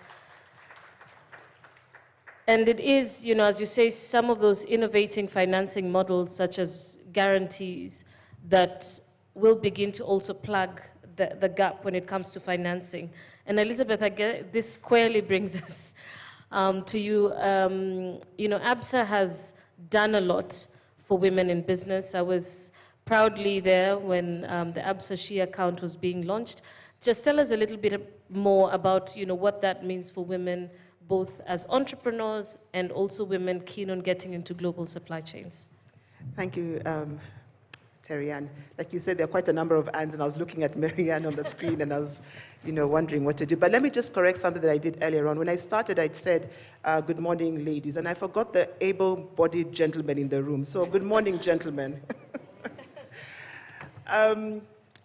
Let me start by saying, you know, ABSA is one of those organizations that transitioned from an old name, Barclays. And so when we transitioned 2 years ago, it was so important that we show up and show up right. So as we were having those conversations, transitioning from a brand like Barclays into ABSA, we said there were some things that we had to be clear about and very intentional and unapologetic about going into. And one of those areas was, how do we support women? So we went around with the team, having conversations with women across Kenya.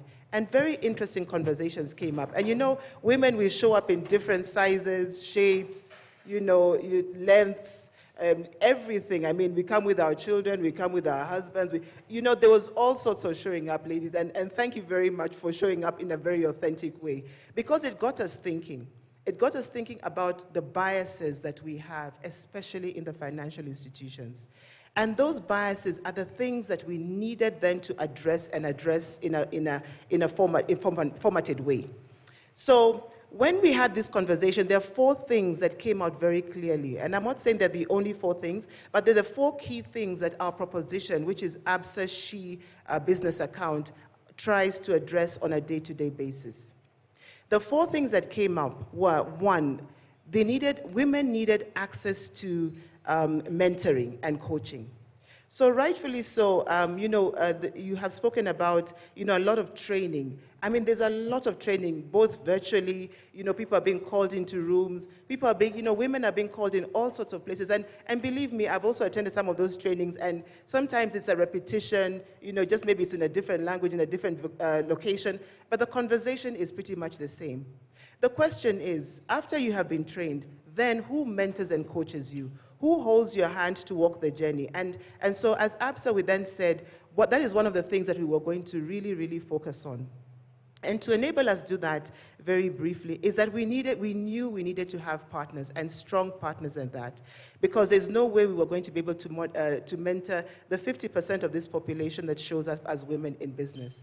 So we have partners, and we continue to look for partners who have similar values as ourselves. We've partnered with a lot of them in the room today. We have partnered with IFC, we've partnered with Safaricom. We continue to partner with Melanin Capital. We've partnered with International Trade Center to ensure that women can be able not only to sell their goods locally, but move internationally. We've partnered with corporates to ensure that we can be able to deliver those conversations wherever the women show up in terms of their suppliers and distribution. So one, the pillar was around mentoring and coaching. The second pillar that we spoke to was the issue of networking. So women, again, we found that we really network in different areas. So we network in churches, and believe me, we are strong in those chamas, aren't we women? We are also strong in those chamas that have shai and speak about collection of money, aren't we not? The question is, are we strong in networking around business conversations? So we always look at our men and say, "Lo, you're going for golf." That is a networking venue, and they're very religious about it, and they do not apologize for going for their golf session to get into those domains.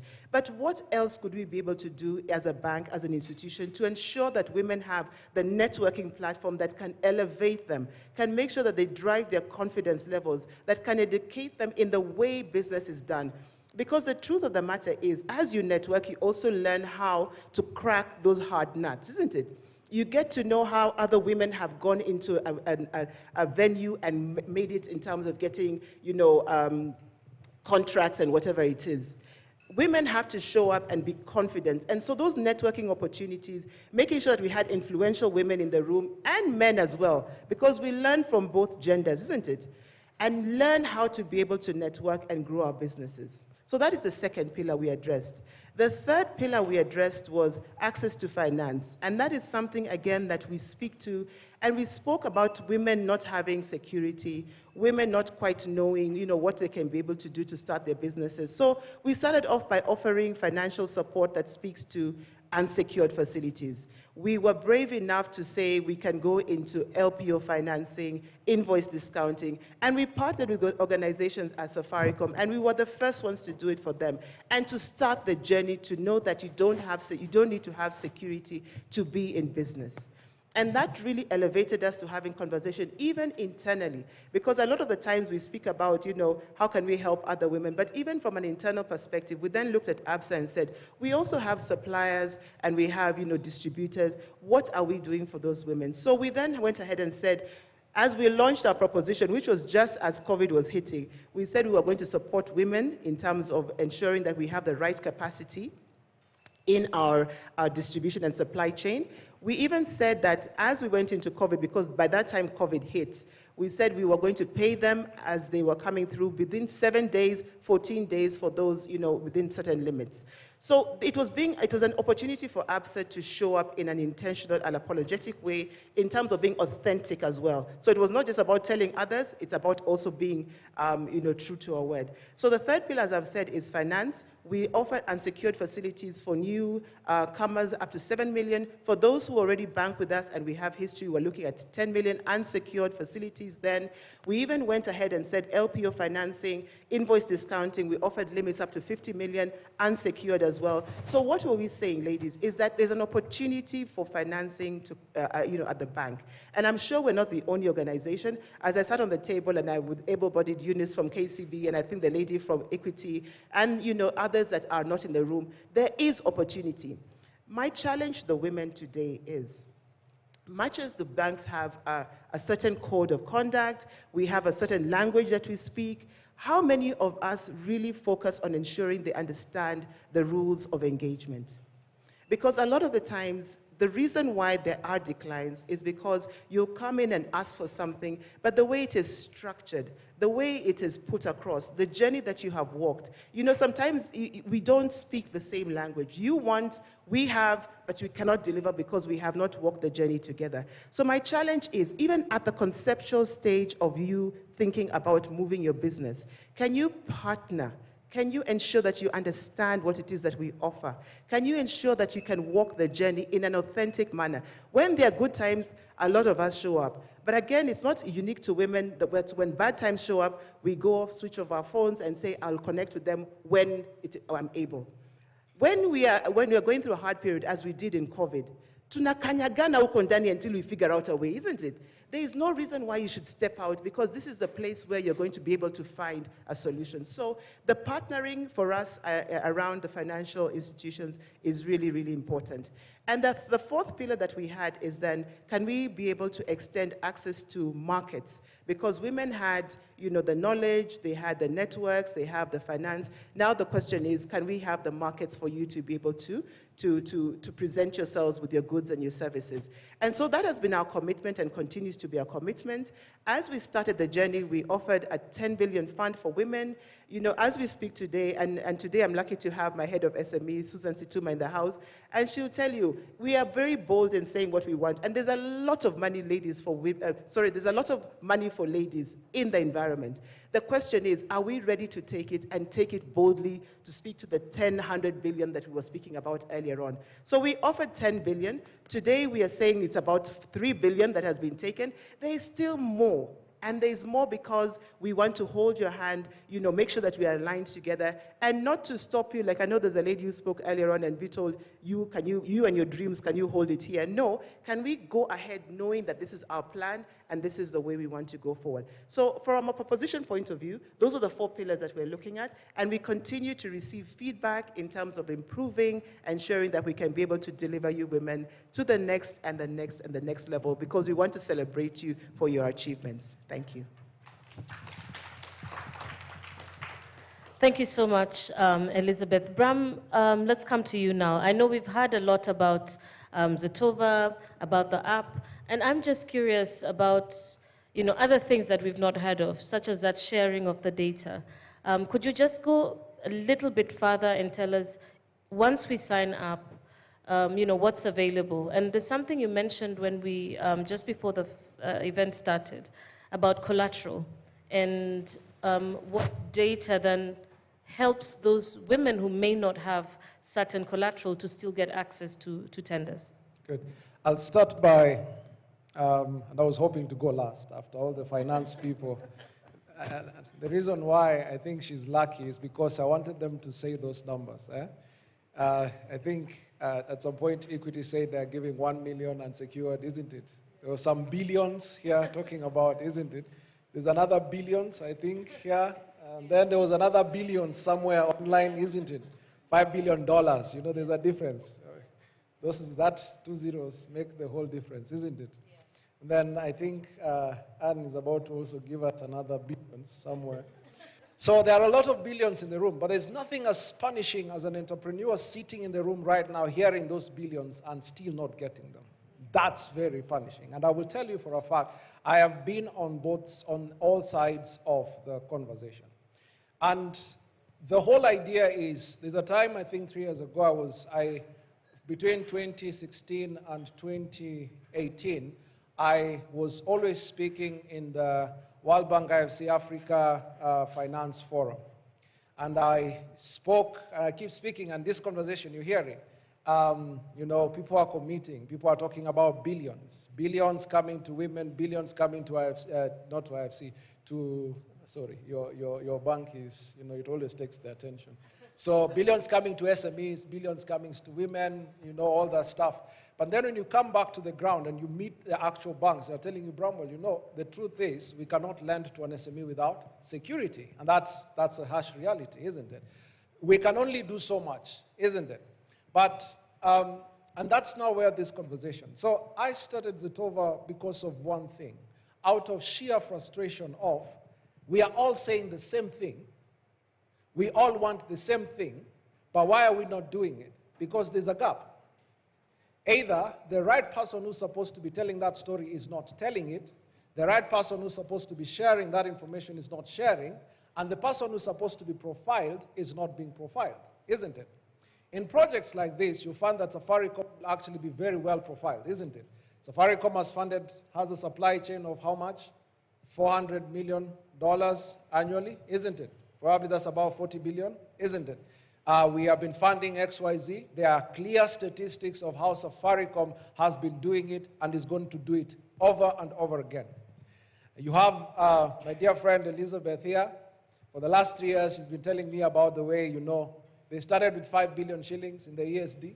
Right now, they're talking about taking it to close to 30 billion, is it?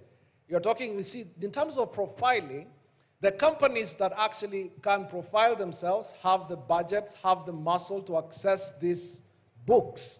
They are able to actually do it, isn't it? But the people who actually really need the profiling conversations, in the sense that, as you know, and yes, somebody said here, like, it's like that LPO. Yeah, Sylvia said it's like the LPO is the license to get attention. It's like, like that kind of thing. And you're like, okay, now we can look at you. Now you have an LPO, but then what? Isn't it? Now, I want you to be on my shoes, and I want you to meet Wamboi. Wamboi will tell you, Bramwell, I need you to talk to these banks and tell them, we are the ones who need the money, and we have XYZ things. You can't just finance one LPO and then don't finance another one, because I don't get one LPO at a time. I get like about 6 LPOs at a time, isn't it? I know ABSA likes Safaricom, I know Citi will like Safaricom, but remember, I'm not just applying to what? To Safaricom. As an SME, I'm holistic. Now, looking at that in terms of the reality of businesses in Africa, and that starting with the woman business, this is challenging, because you have all these people from DFIs who are doing capital allocation or unlocking value chains in terms of financing. Same thing IFC and AFDB are doing currently, and there's a lot of money backing it up in terms of guarantees that are securing some of these loans that you're getting without security coming from them.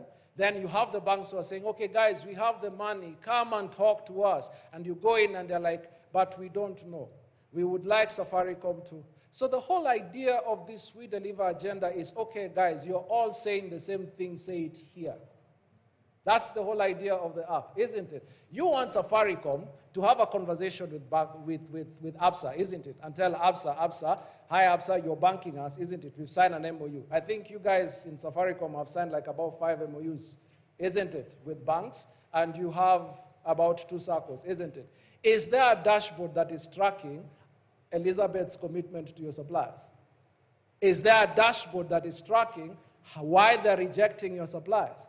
Is there information sharing between the bank and the corporate that is actually providing insight in terms of how much support can be given to the woman business, isn't it?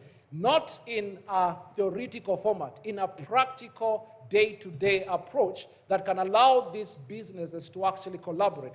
That's what we are trying to do. Because right now, I think, if you're like me, for 3 years I sat in these meetings in Washington, and I kept hearing, yes, we are deploying. There's this study we did, 10 out of 5 women, 5 out of 10 women, 5 out of 10 women have this and that. 6 out of this and this have. And you sit there and you come back home and you meet Wamboi. And you're like, okay. And then Wamboi attends all these forums and she's told, Wamboi, you're not coming to get money, isn't it? Then Wamboi shows up to Bramwell and has a $1 million contract. And you're like, Wamboi, congratulations, you did it. Did what? I need to deliver it. Do you have money? I'm like, oh, did you talk to Elizabeth? Elizabeth says, I have to pay her previous purchase orders. Look at her. Why? Have Safaricom shared information? Safaricom doesn't get involved in those kind of things.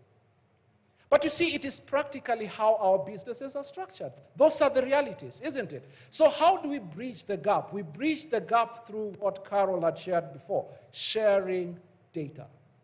Share information about what you're giving and what your limitations are. Share information in terms of your potential. If Safaricom talks about their suppliers and say, hey, I know Wamboi really well. Wamboi has done with us 20 years of service, and this is her delivery report. I don't think Elizabeth will sit there. Elizabeth will take that report and knock and credit and say, hey guys, I need you guys to fund this business. It's no longer a conversation where banks are coming to the suppliers and say, hey, we will offer you. No, it is you to actually say, this is the opportunity I can give you as a financial institution. What is the offering you're giving me? That's the conversation we want to create. That's what all about WeDeliver. Now forget the money. Good for you. Forget the money. There are other support factors that support in terms of how women access or businesses just access opportunity. Number one of them is how do you quickly submit information, manage information, document your own performance. A lot of times, and I've seen this a lot with entrepreneurs, and I'm one of them, it is easier for us to blame the people outside the door. We are not doing well because so-and-so did not support me, so-and-so did not give me what I needed when I needed it. But remember, you're the best support you have. When everything is said and done, you need to be your best bet in the sense that how do you track and document your own performance? If today I ask you right now, I'm on a call, I just come and whisper, oh yeah, I have an investor here who's ready to put $1 million. Can you send me an email with your profile? Oh, I need to update it. How many people have been in that situation? No. I need to update it. Just give me a second. Now, you see, that's a danger. I need to update my profile, isn't it? I need to call. So, hey, where is my... Well, I need to call Shiro. Shiro has to send me the latest. I don't know if they updated it. Now, the danger with that is you keep missing out opportunity because your information is not documented. What the WeDeliver does is simply helps you document your performance, helps you aggregate this data from different sources. Today you have Safaricom, tomorrow you have NHIF, the following day you're operating in Uganda, Rwanda, and all that stuff. How do you aggregate this performance in an authentic, secure way where you just simply share? That's the WeDeliver app. These little things that we struggle with every day that make it difficult for us to access and succeed in opportunities. First, we need to all do it together. There is no one supplier that can grow alone. 2, we need to use information. 3, we need to support each other to make this information work.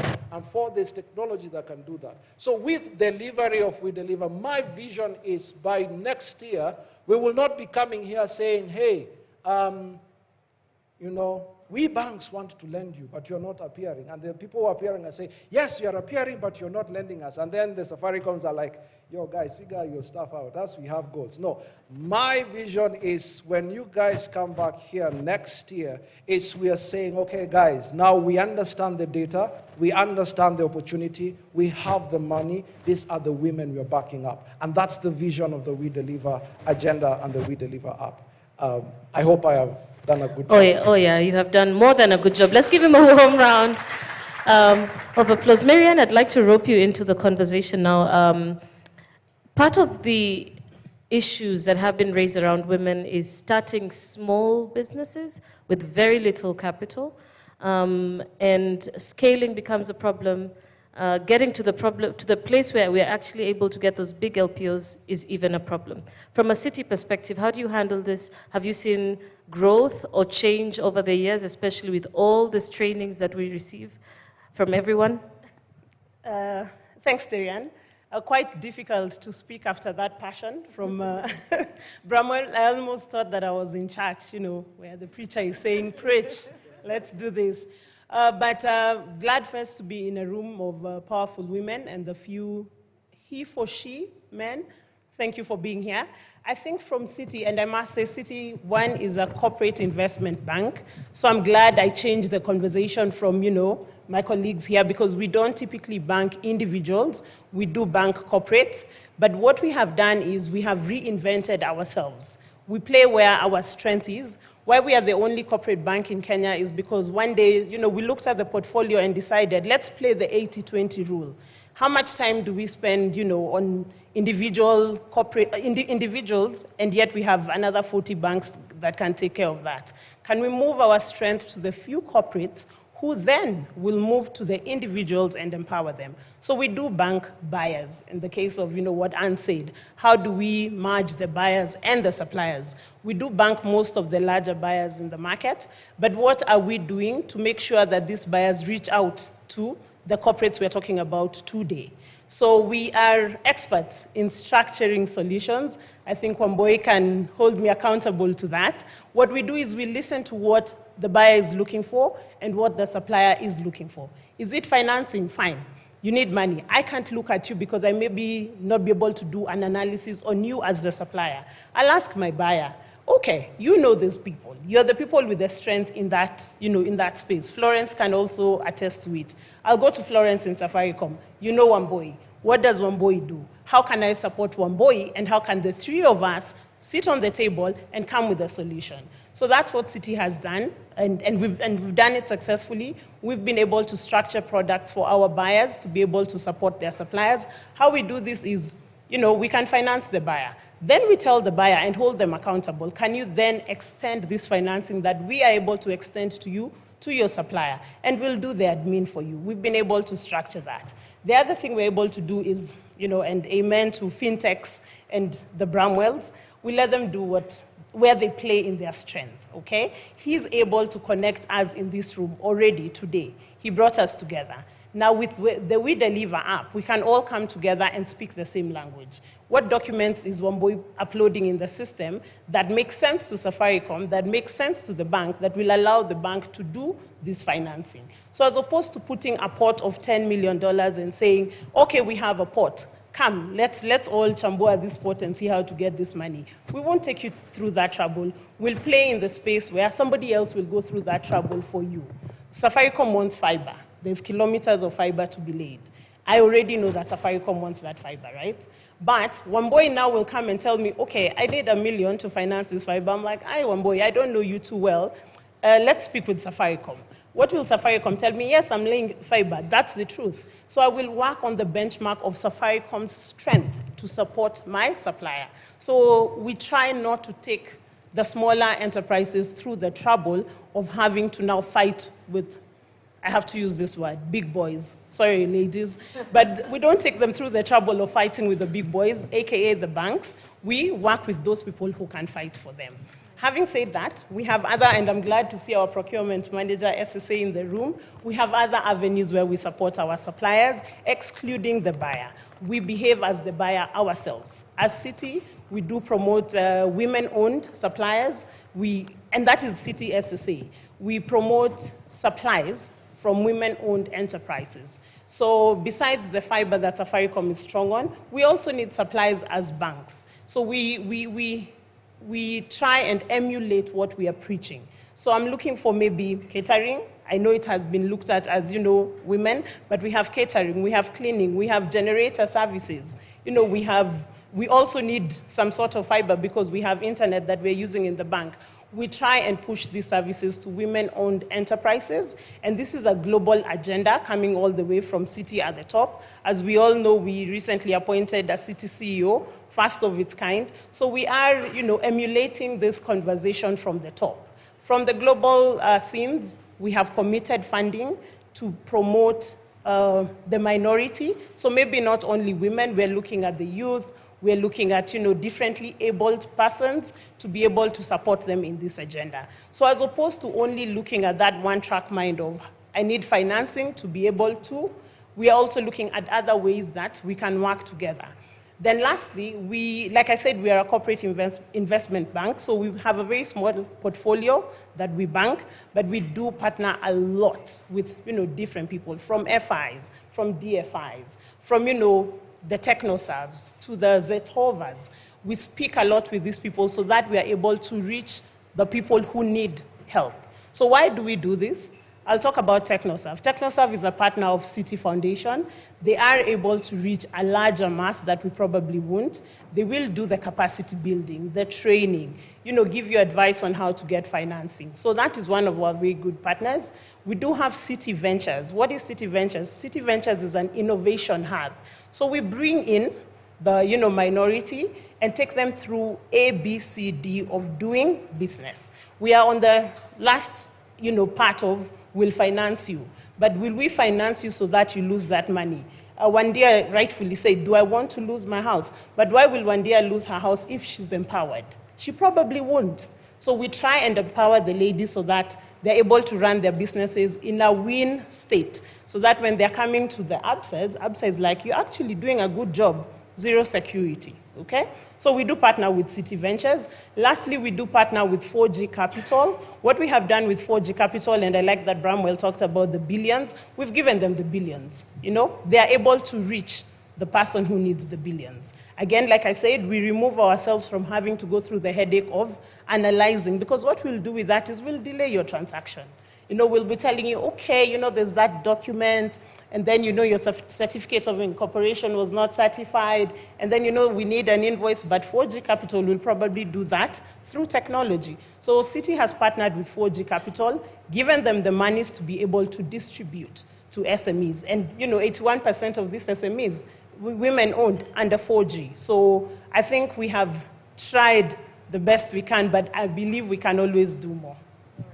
Wow, thank you so much, Marianne.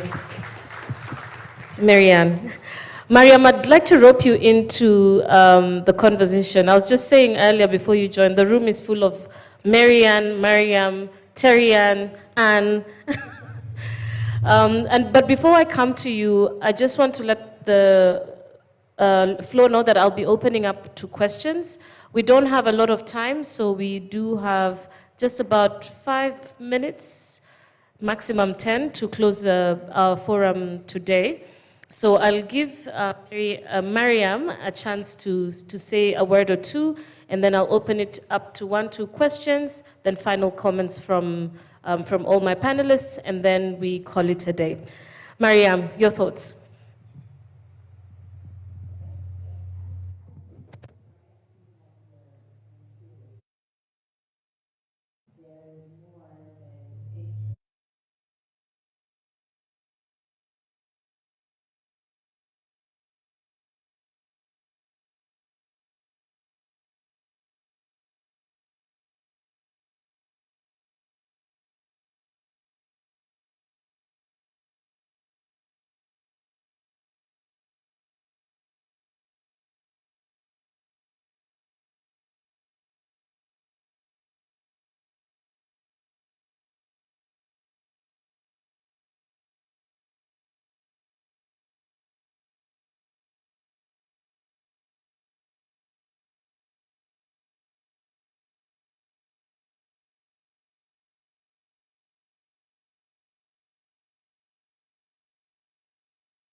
Very clear, actually in written. And I was very, very shocked because I actually reached out to Susan and some other people in the bank to find out how is it that a bank that has an MOU with Safaricom can get me here where you are willing to stop working with me because we are doing invoice discounting. Shouldn't you be more receptive to that? Because even if I take any facility with you, then I'm able to pay you faster. Maybe that is us. Business and finance could have some miscommunication. But I don't know, Elizabeth, what you can do about that, because it is a reality for most of us who, in most banks, I'm not saying it is ABSA alone, it is a banking issue. Whereas for us, I'm happy to be at Citi because I'm realizing my, inflows immediately, and I'm able to funnel them somewhere else. Number two is you will ask us to bring our payables to your bank, but you don't want to fund everything. So I have like 7 contracts. So you want to fund this one, the next one when I come, because it has happened to me many times. And then I'm left wondering, where do I go? So I go looking for Bramwell, I go looking for other people, outside, but you have my payables. You know Safaricom. Is it not possible for you to sit with Safaricom and come to some agreement? Because whereas Equity has got a fantastic proposition for 100 million without collateral, we are now at a place where Safaricom is supporting women with more than 100 million contracts. Then we find ourselves with nowhere to turn because it's more than what the MOU has provided for. But it is still Safaricom. So I'm only asking, can you find a way around that where you are not necessarily looking at me? You are looking at Safaricom's ability to pay when I deliver. And I believe it can be done. Can I first and foremost say, can I respond to that so that we clear? First of all, thank Wamboi for the gift of feedback. If there's one person who's always giving feedback, no matter how difficult it is, whatever time it is, thank you very much. And a round of applause for Wamboi. So thank you very much. And Wamboi, you're right in saying every bank has their, the risk appetite and how they start the journey and how they want to grow forward. So I would say as ABSA, we started our journey knowing the target area that we wanted to go to. And sometimes we find ourselves engaged in a conversation with the likes of Safaricom where you have exceptions to the rules. And therein lies our challenge in being able to craft something for individuals.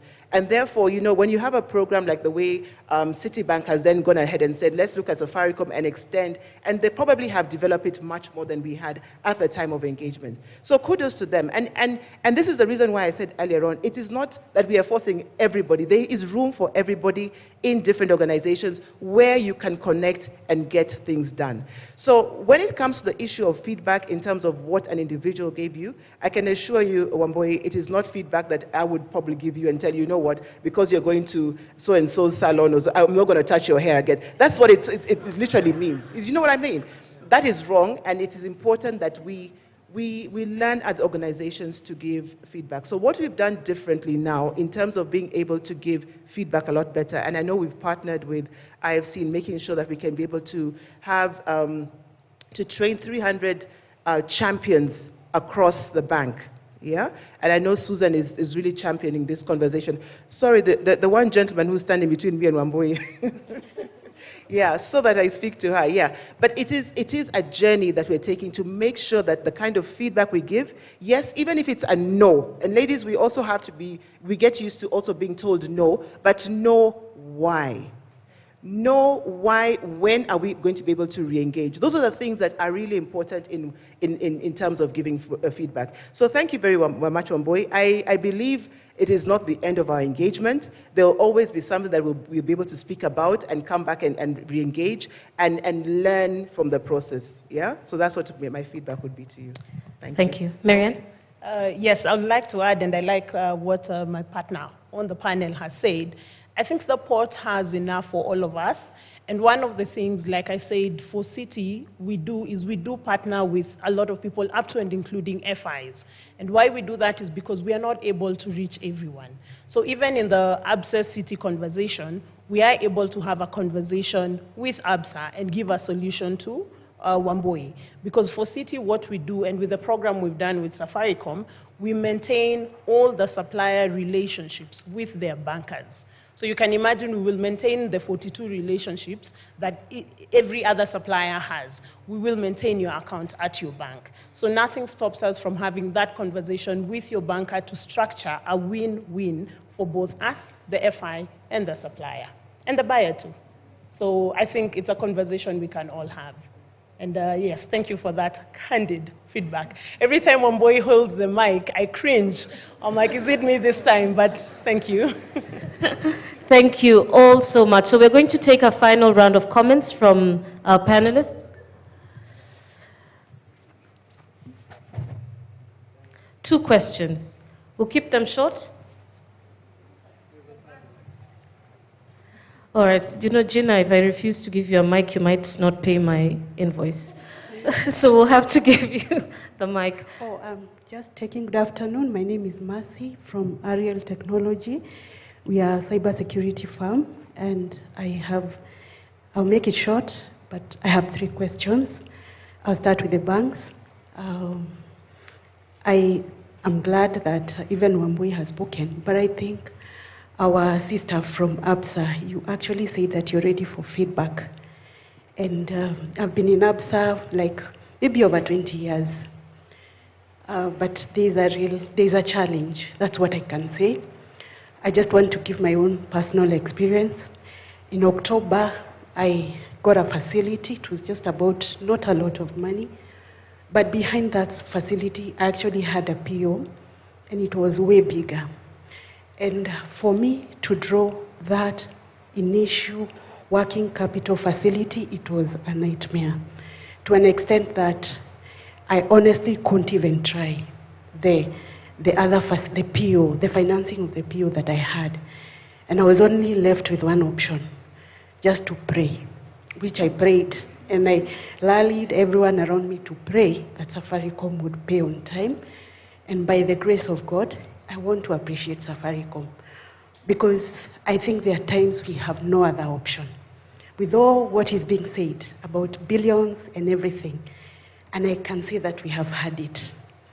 I've attended a few sessions and we have been told many things about billions and what is being done for women, but things are different on the ground. That's what I can say for the banks. Also, I want to talk about even procurement.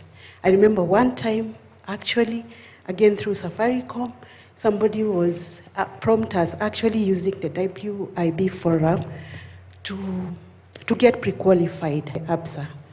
We did everything, we forwarded our documents, and remember, by the time actually somebody is proposing to you through WIB, it's because you have also given the same documentation to other businesses and they have given you business. So it's not that you don't have documentation.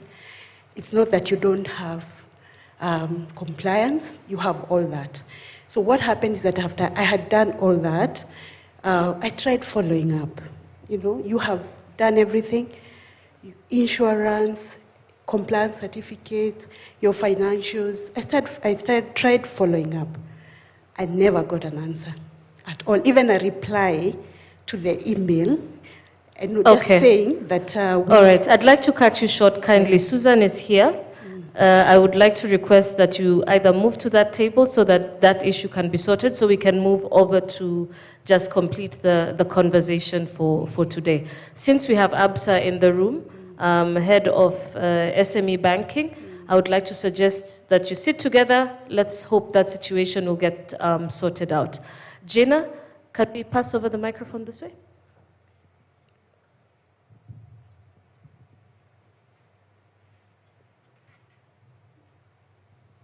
So as we end this morning, I think obviously the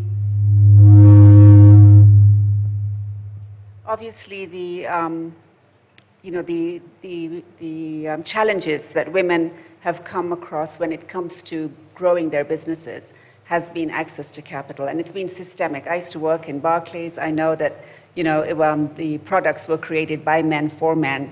And what is exciting for me today is to see this panel of women in banking.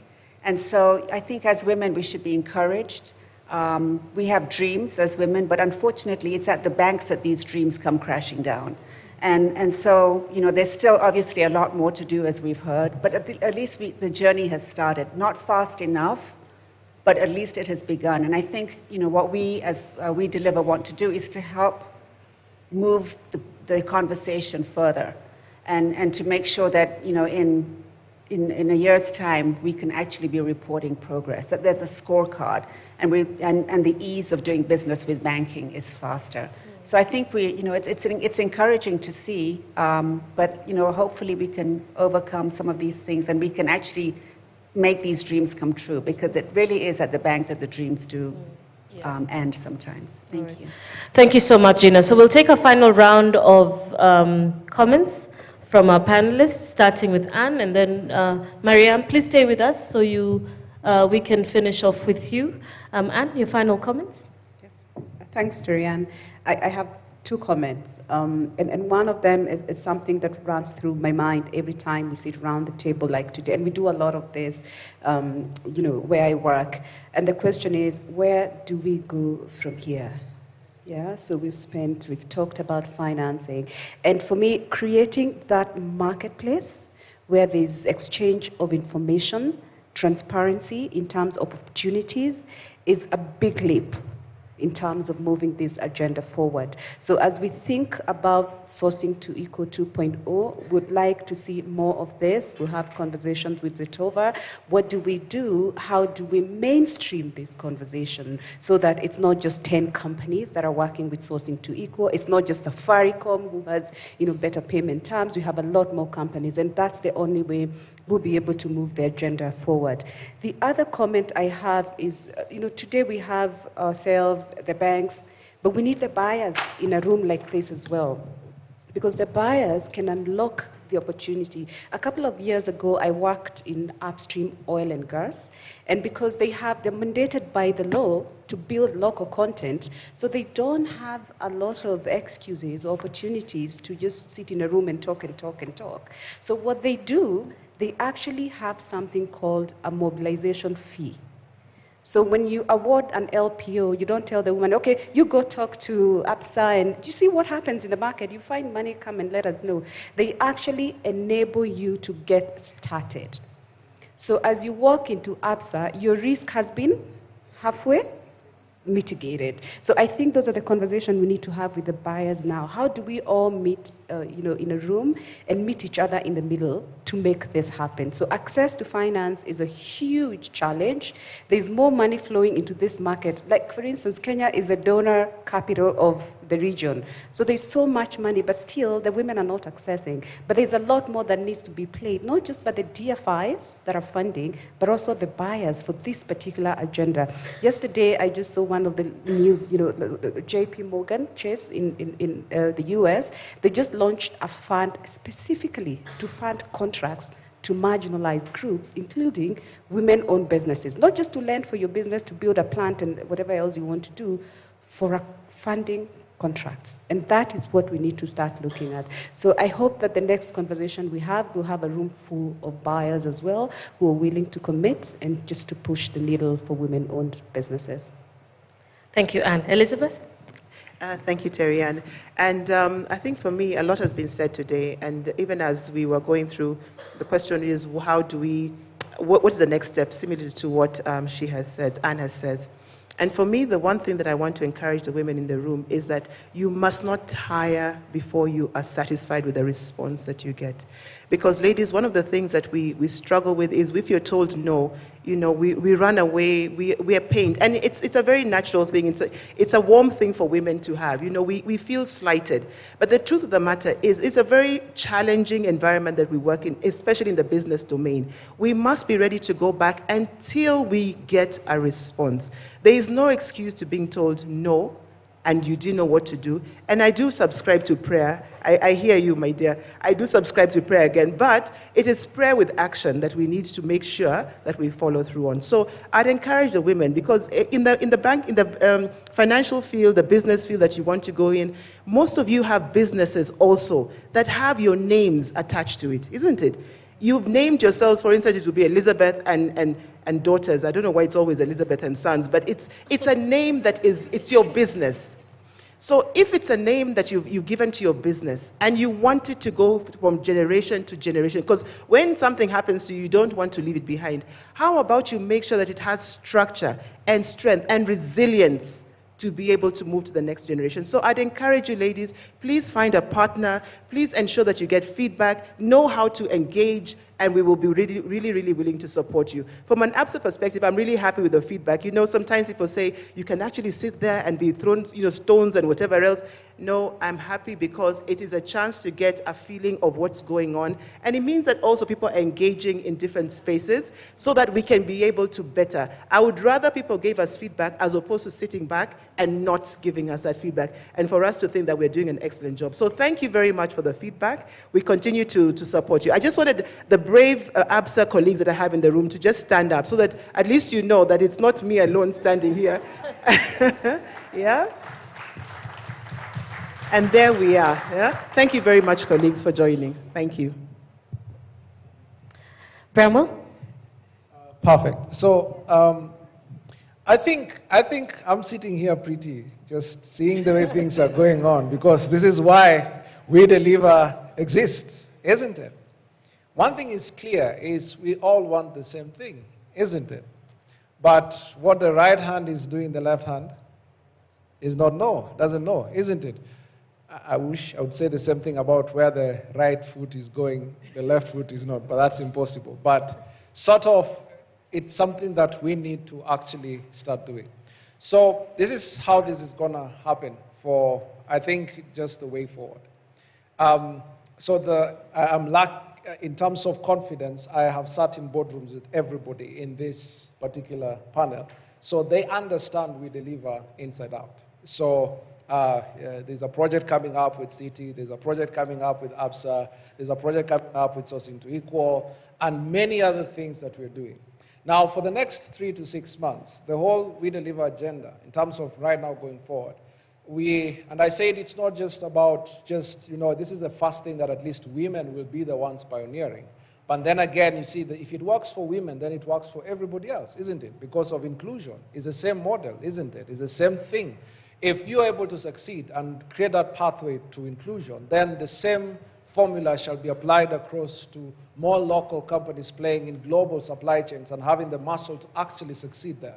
So how are we going to do this? Between now and probably September, our work really is to start building the community. Safaricom is one of the largest, it's actually the largest corporate force in Kenya, isn't it? In terms of their spend capacity, the goodwill that comes with them, the number of interests, the alignment to sustainability goals, and I could go on and on in terms of how Safaricom is a good place to start from.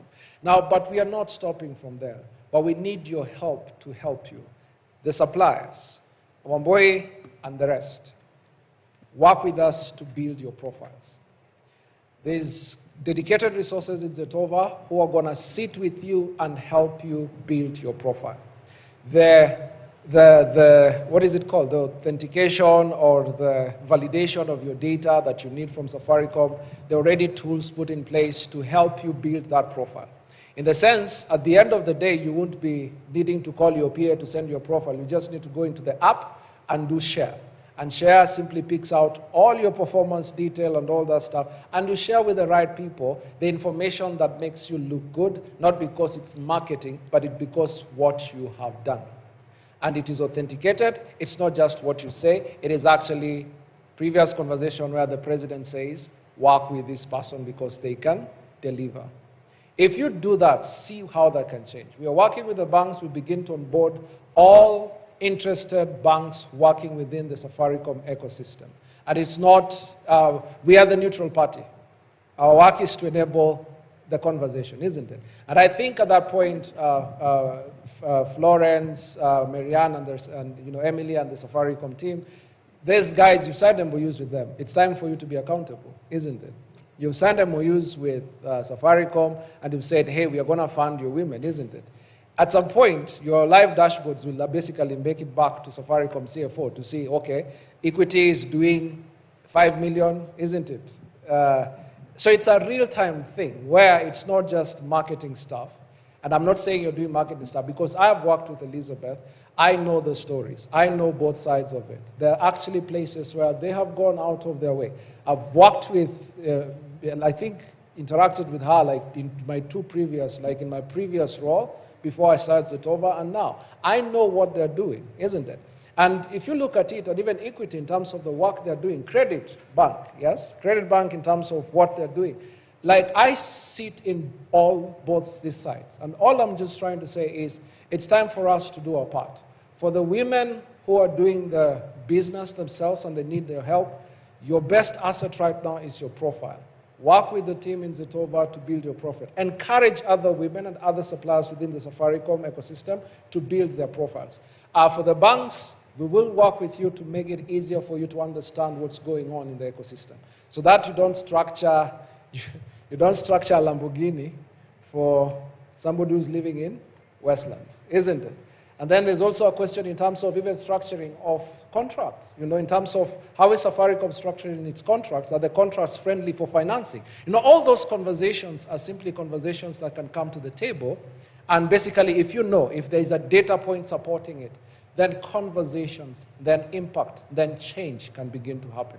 So our work is to have a strong deliverable by September within this Safaricom ecosystem. Beyond September, or even within these 6 months, you will have other buyers, other big buyers. Like currently, you're working with a partnership with Nairobi Securities Exchange to onboard the entire list of PLCs within Kenya. Now, these people will have visibility of your profiles.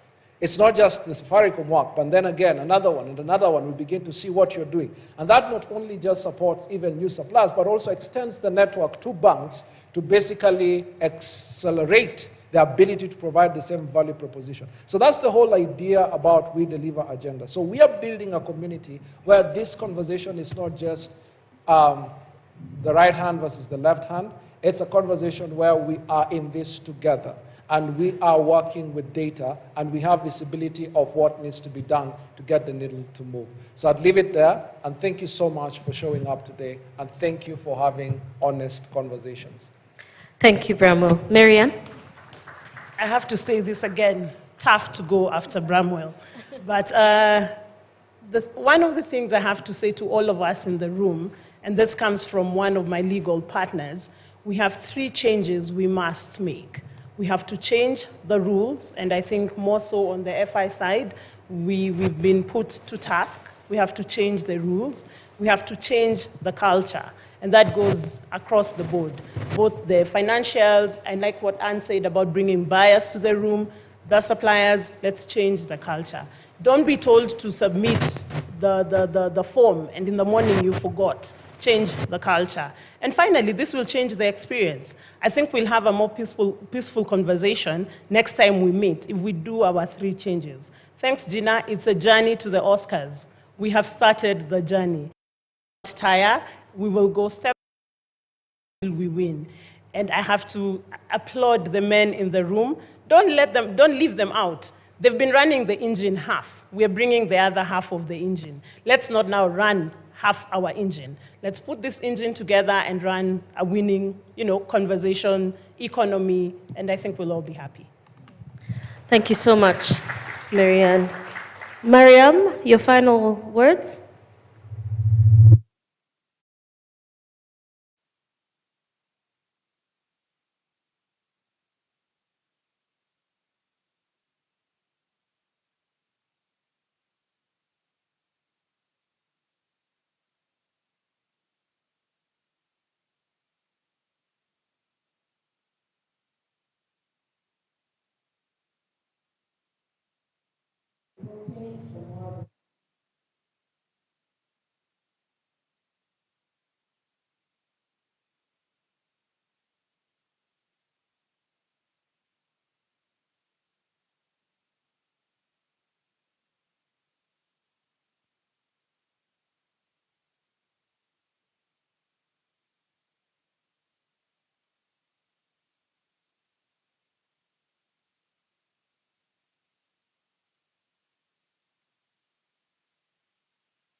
Thank you so much, Mariam, and I want to thank all our panelists this morning. Do you agree that it has been quite an engaging conversation?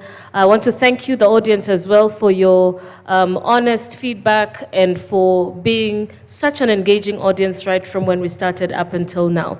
So let's give a warm round of applause to Marianne, Bramwell, Elizabeth, Anne, and Mariam, who's joining us virtually. Please take your seats as we come to a close.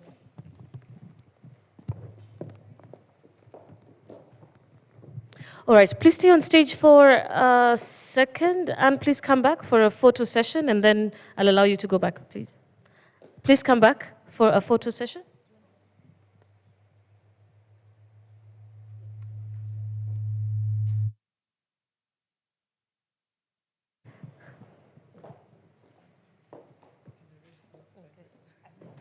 Marianne, please join us on stage for this photo session. Yes, yes, yes, this Marianne.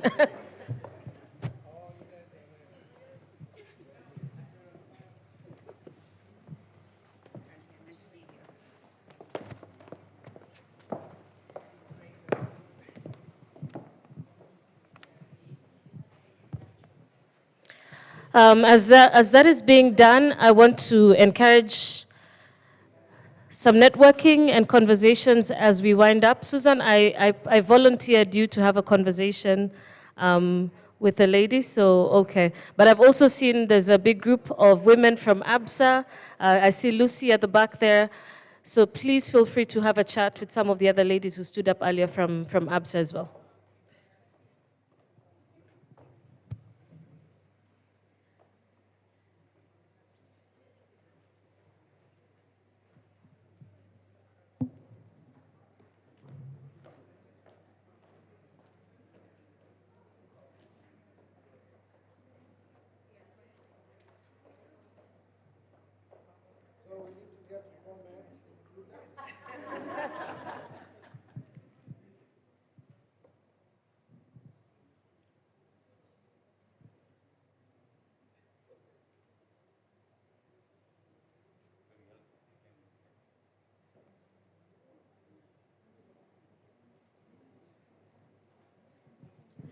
Bramwell, would you like me to request some men to join the stage? Okay. Bramwell is feeling a little lonely. He for she's, could you join in on this picture?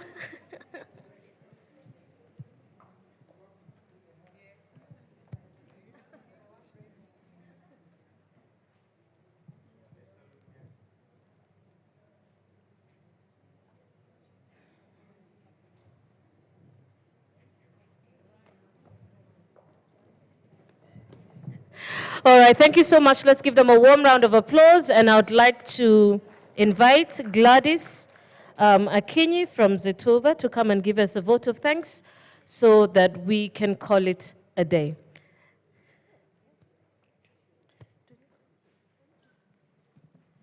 Let's give Gladys a warm round of applause as she joins us on stage, and then we will call it a day in just a moment.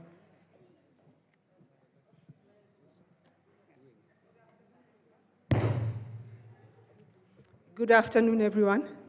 My name is Gladys Akinyi. I'm the Chief Operating Officer at Zetova. It's been a pleasure and a privilege to be able to give this vote of thanks. I just wanted to comment as a former banker at heart, and this is to the women that are in this room. Banks have created a lot of opportunities for women. Please make sure that we take advantage of them. I know feedback is good, but also in my experience, and I think it has been voiced by a few of the bankers in the house, we must be able to understand the rules of engagement. It's simpler that way. When a banker tells you, bring me this document, just bring it. I always tell people, if you're asked to complete a form, just complete it, because the next time round, it will be much, much easier. The other area that you need to take advantage of is the fact that there's money. I had 7 million Kenya shillings unsecured. I had $5 billion to women entrepreneurs. Please take advantage of that. Relationships are built. The most important relationship is with your banker, I'll tell you that. They are the ones that are there when you need them, but you have to be able to build that relationship. I know for the businesses, entrepreneurs, most banks have relationship managers. Get to know who your relationship manager is.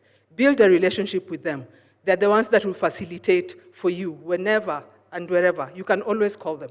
I know that as a fact, and please take advantage of it.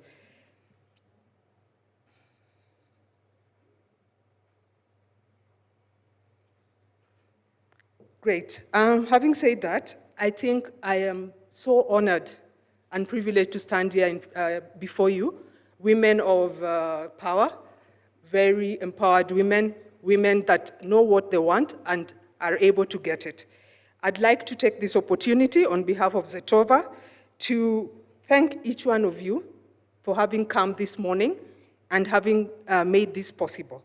I'd like to thank the keynote speakers, Nadia Abdallah, the CAS for Ministry of ICT Innovation and Youth Affairs, the Safaricom team led by Sylvia Mulinge, their Chief Consumer Business Officer, Carol Odera, Editor-in-Chief, CIO Africa, the panelists, Wandia Gishuru, co-founder and CEO of Vivo, Marianne Karanja, Head of Supply Chain, Safaricom, Phyllis Wakiaga, CEO of Kenya Association of Manufacturers, and she was not here though, but we still acknowledge her. Mariam Dasanu, Coordinator, AFAWA AFDB. Elizabeth Wasuna, Business Banking Director, Absa Bank. I'm very proud of Elizabeth, having worked with her before at Commercial Bank of Africa. She's also seated next to Eunice Kuria from KCB. Both worked with me at Commercial Bank of Africa. Very proud of what you've have achieved in your careers so far. And I know the sky is not the limit. I'd also like to thank Anne Kabuge, IFC, Marianne Kilonzi from Citibank. I also worked with Citibank at the beginning of my careers, many, many years ago. And I would also like to thank Terry Ann Chebet, our very able MC today, and moderator. Terry Ann, thank you very much. As you said, there are Marianne's, Terry-Ann's, there are so many Anns today, but beautiful names all the same. I'd like to thank the Zetova team, and I would just like to take this opportunity and ask them to rise. Emily Kinuthia, Shamiz, please stand up. Anybody from Zetova, you've done a really amazing job putting this together. And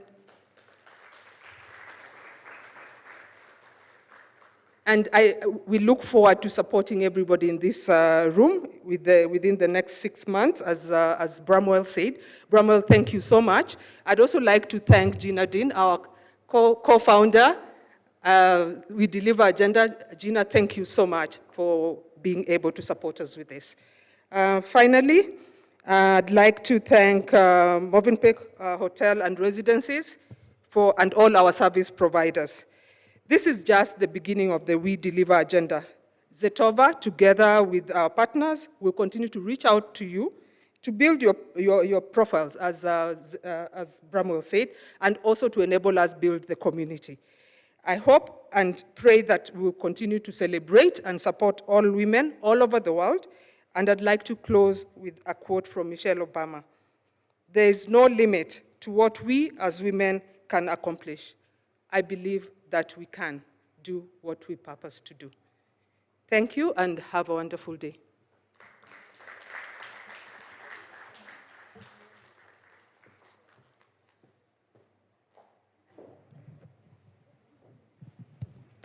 You know, after the MC has been thanked, there's always, do I stand and say goodbye again? Do I tell people you can leave? Anyway, that marks the end of our forum. As Bramwell said, we are expecting another one next year. And you said next year? Next year is a bigger one. There will be more conversations and more forums between now and the big one next year. For the corporates in the room, we hope the talk will be walked, so that when the next conversation we have, we'll hear greater, bigger and even a bigger crowd, right? And younger women involved. You know, I was there doing this to my face the whole time, and I think only the women over 40 will understand. But and it gets worse, it gets better. So good to hear. So we hope there will be younger women, you know, also involved in the supply chains, and I believe that when they come in younger, by the time they're in their 40s, which is where we are, then it will be a completely different conversation. So ladies and gentlemen, thank you all so much for today. Thank you for showing up. Thank you for being here. Thank you for your comments. To all the panelists, asanteni sana. I want to wish you all a lovely day, and we hope to see you sometime soon. DJ.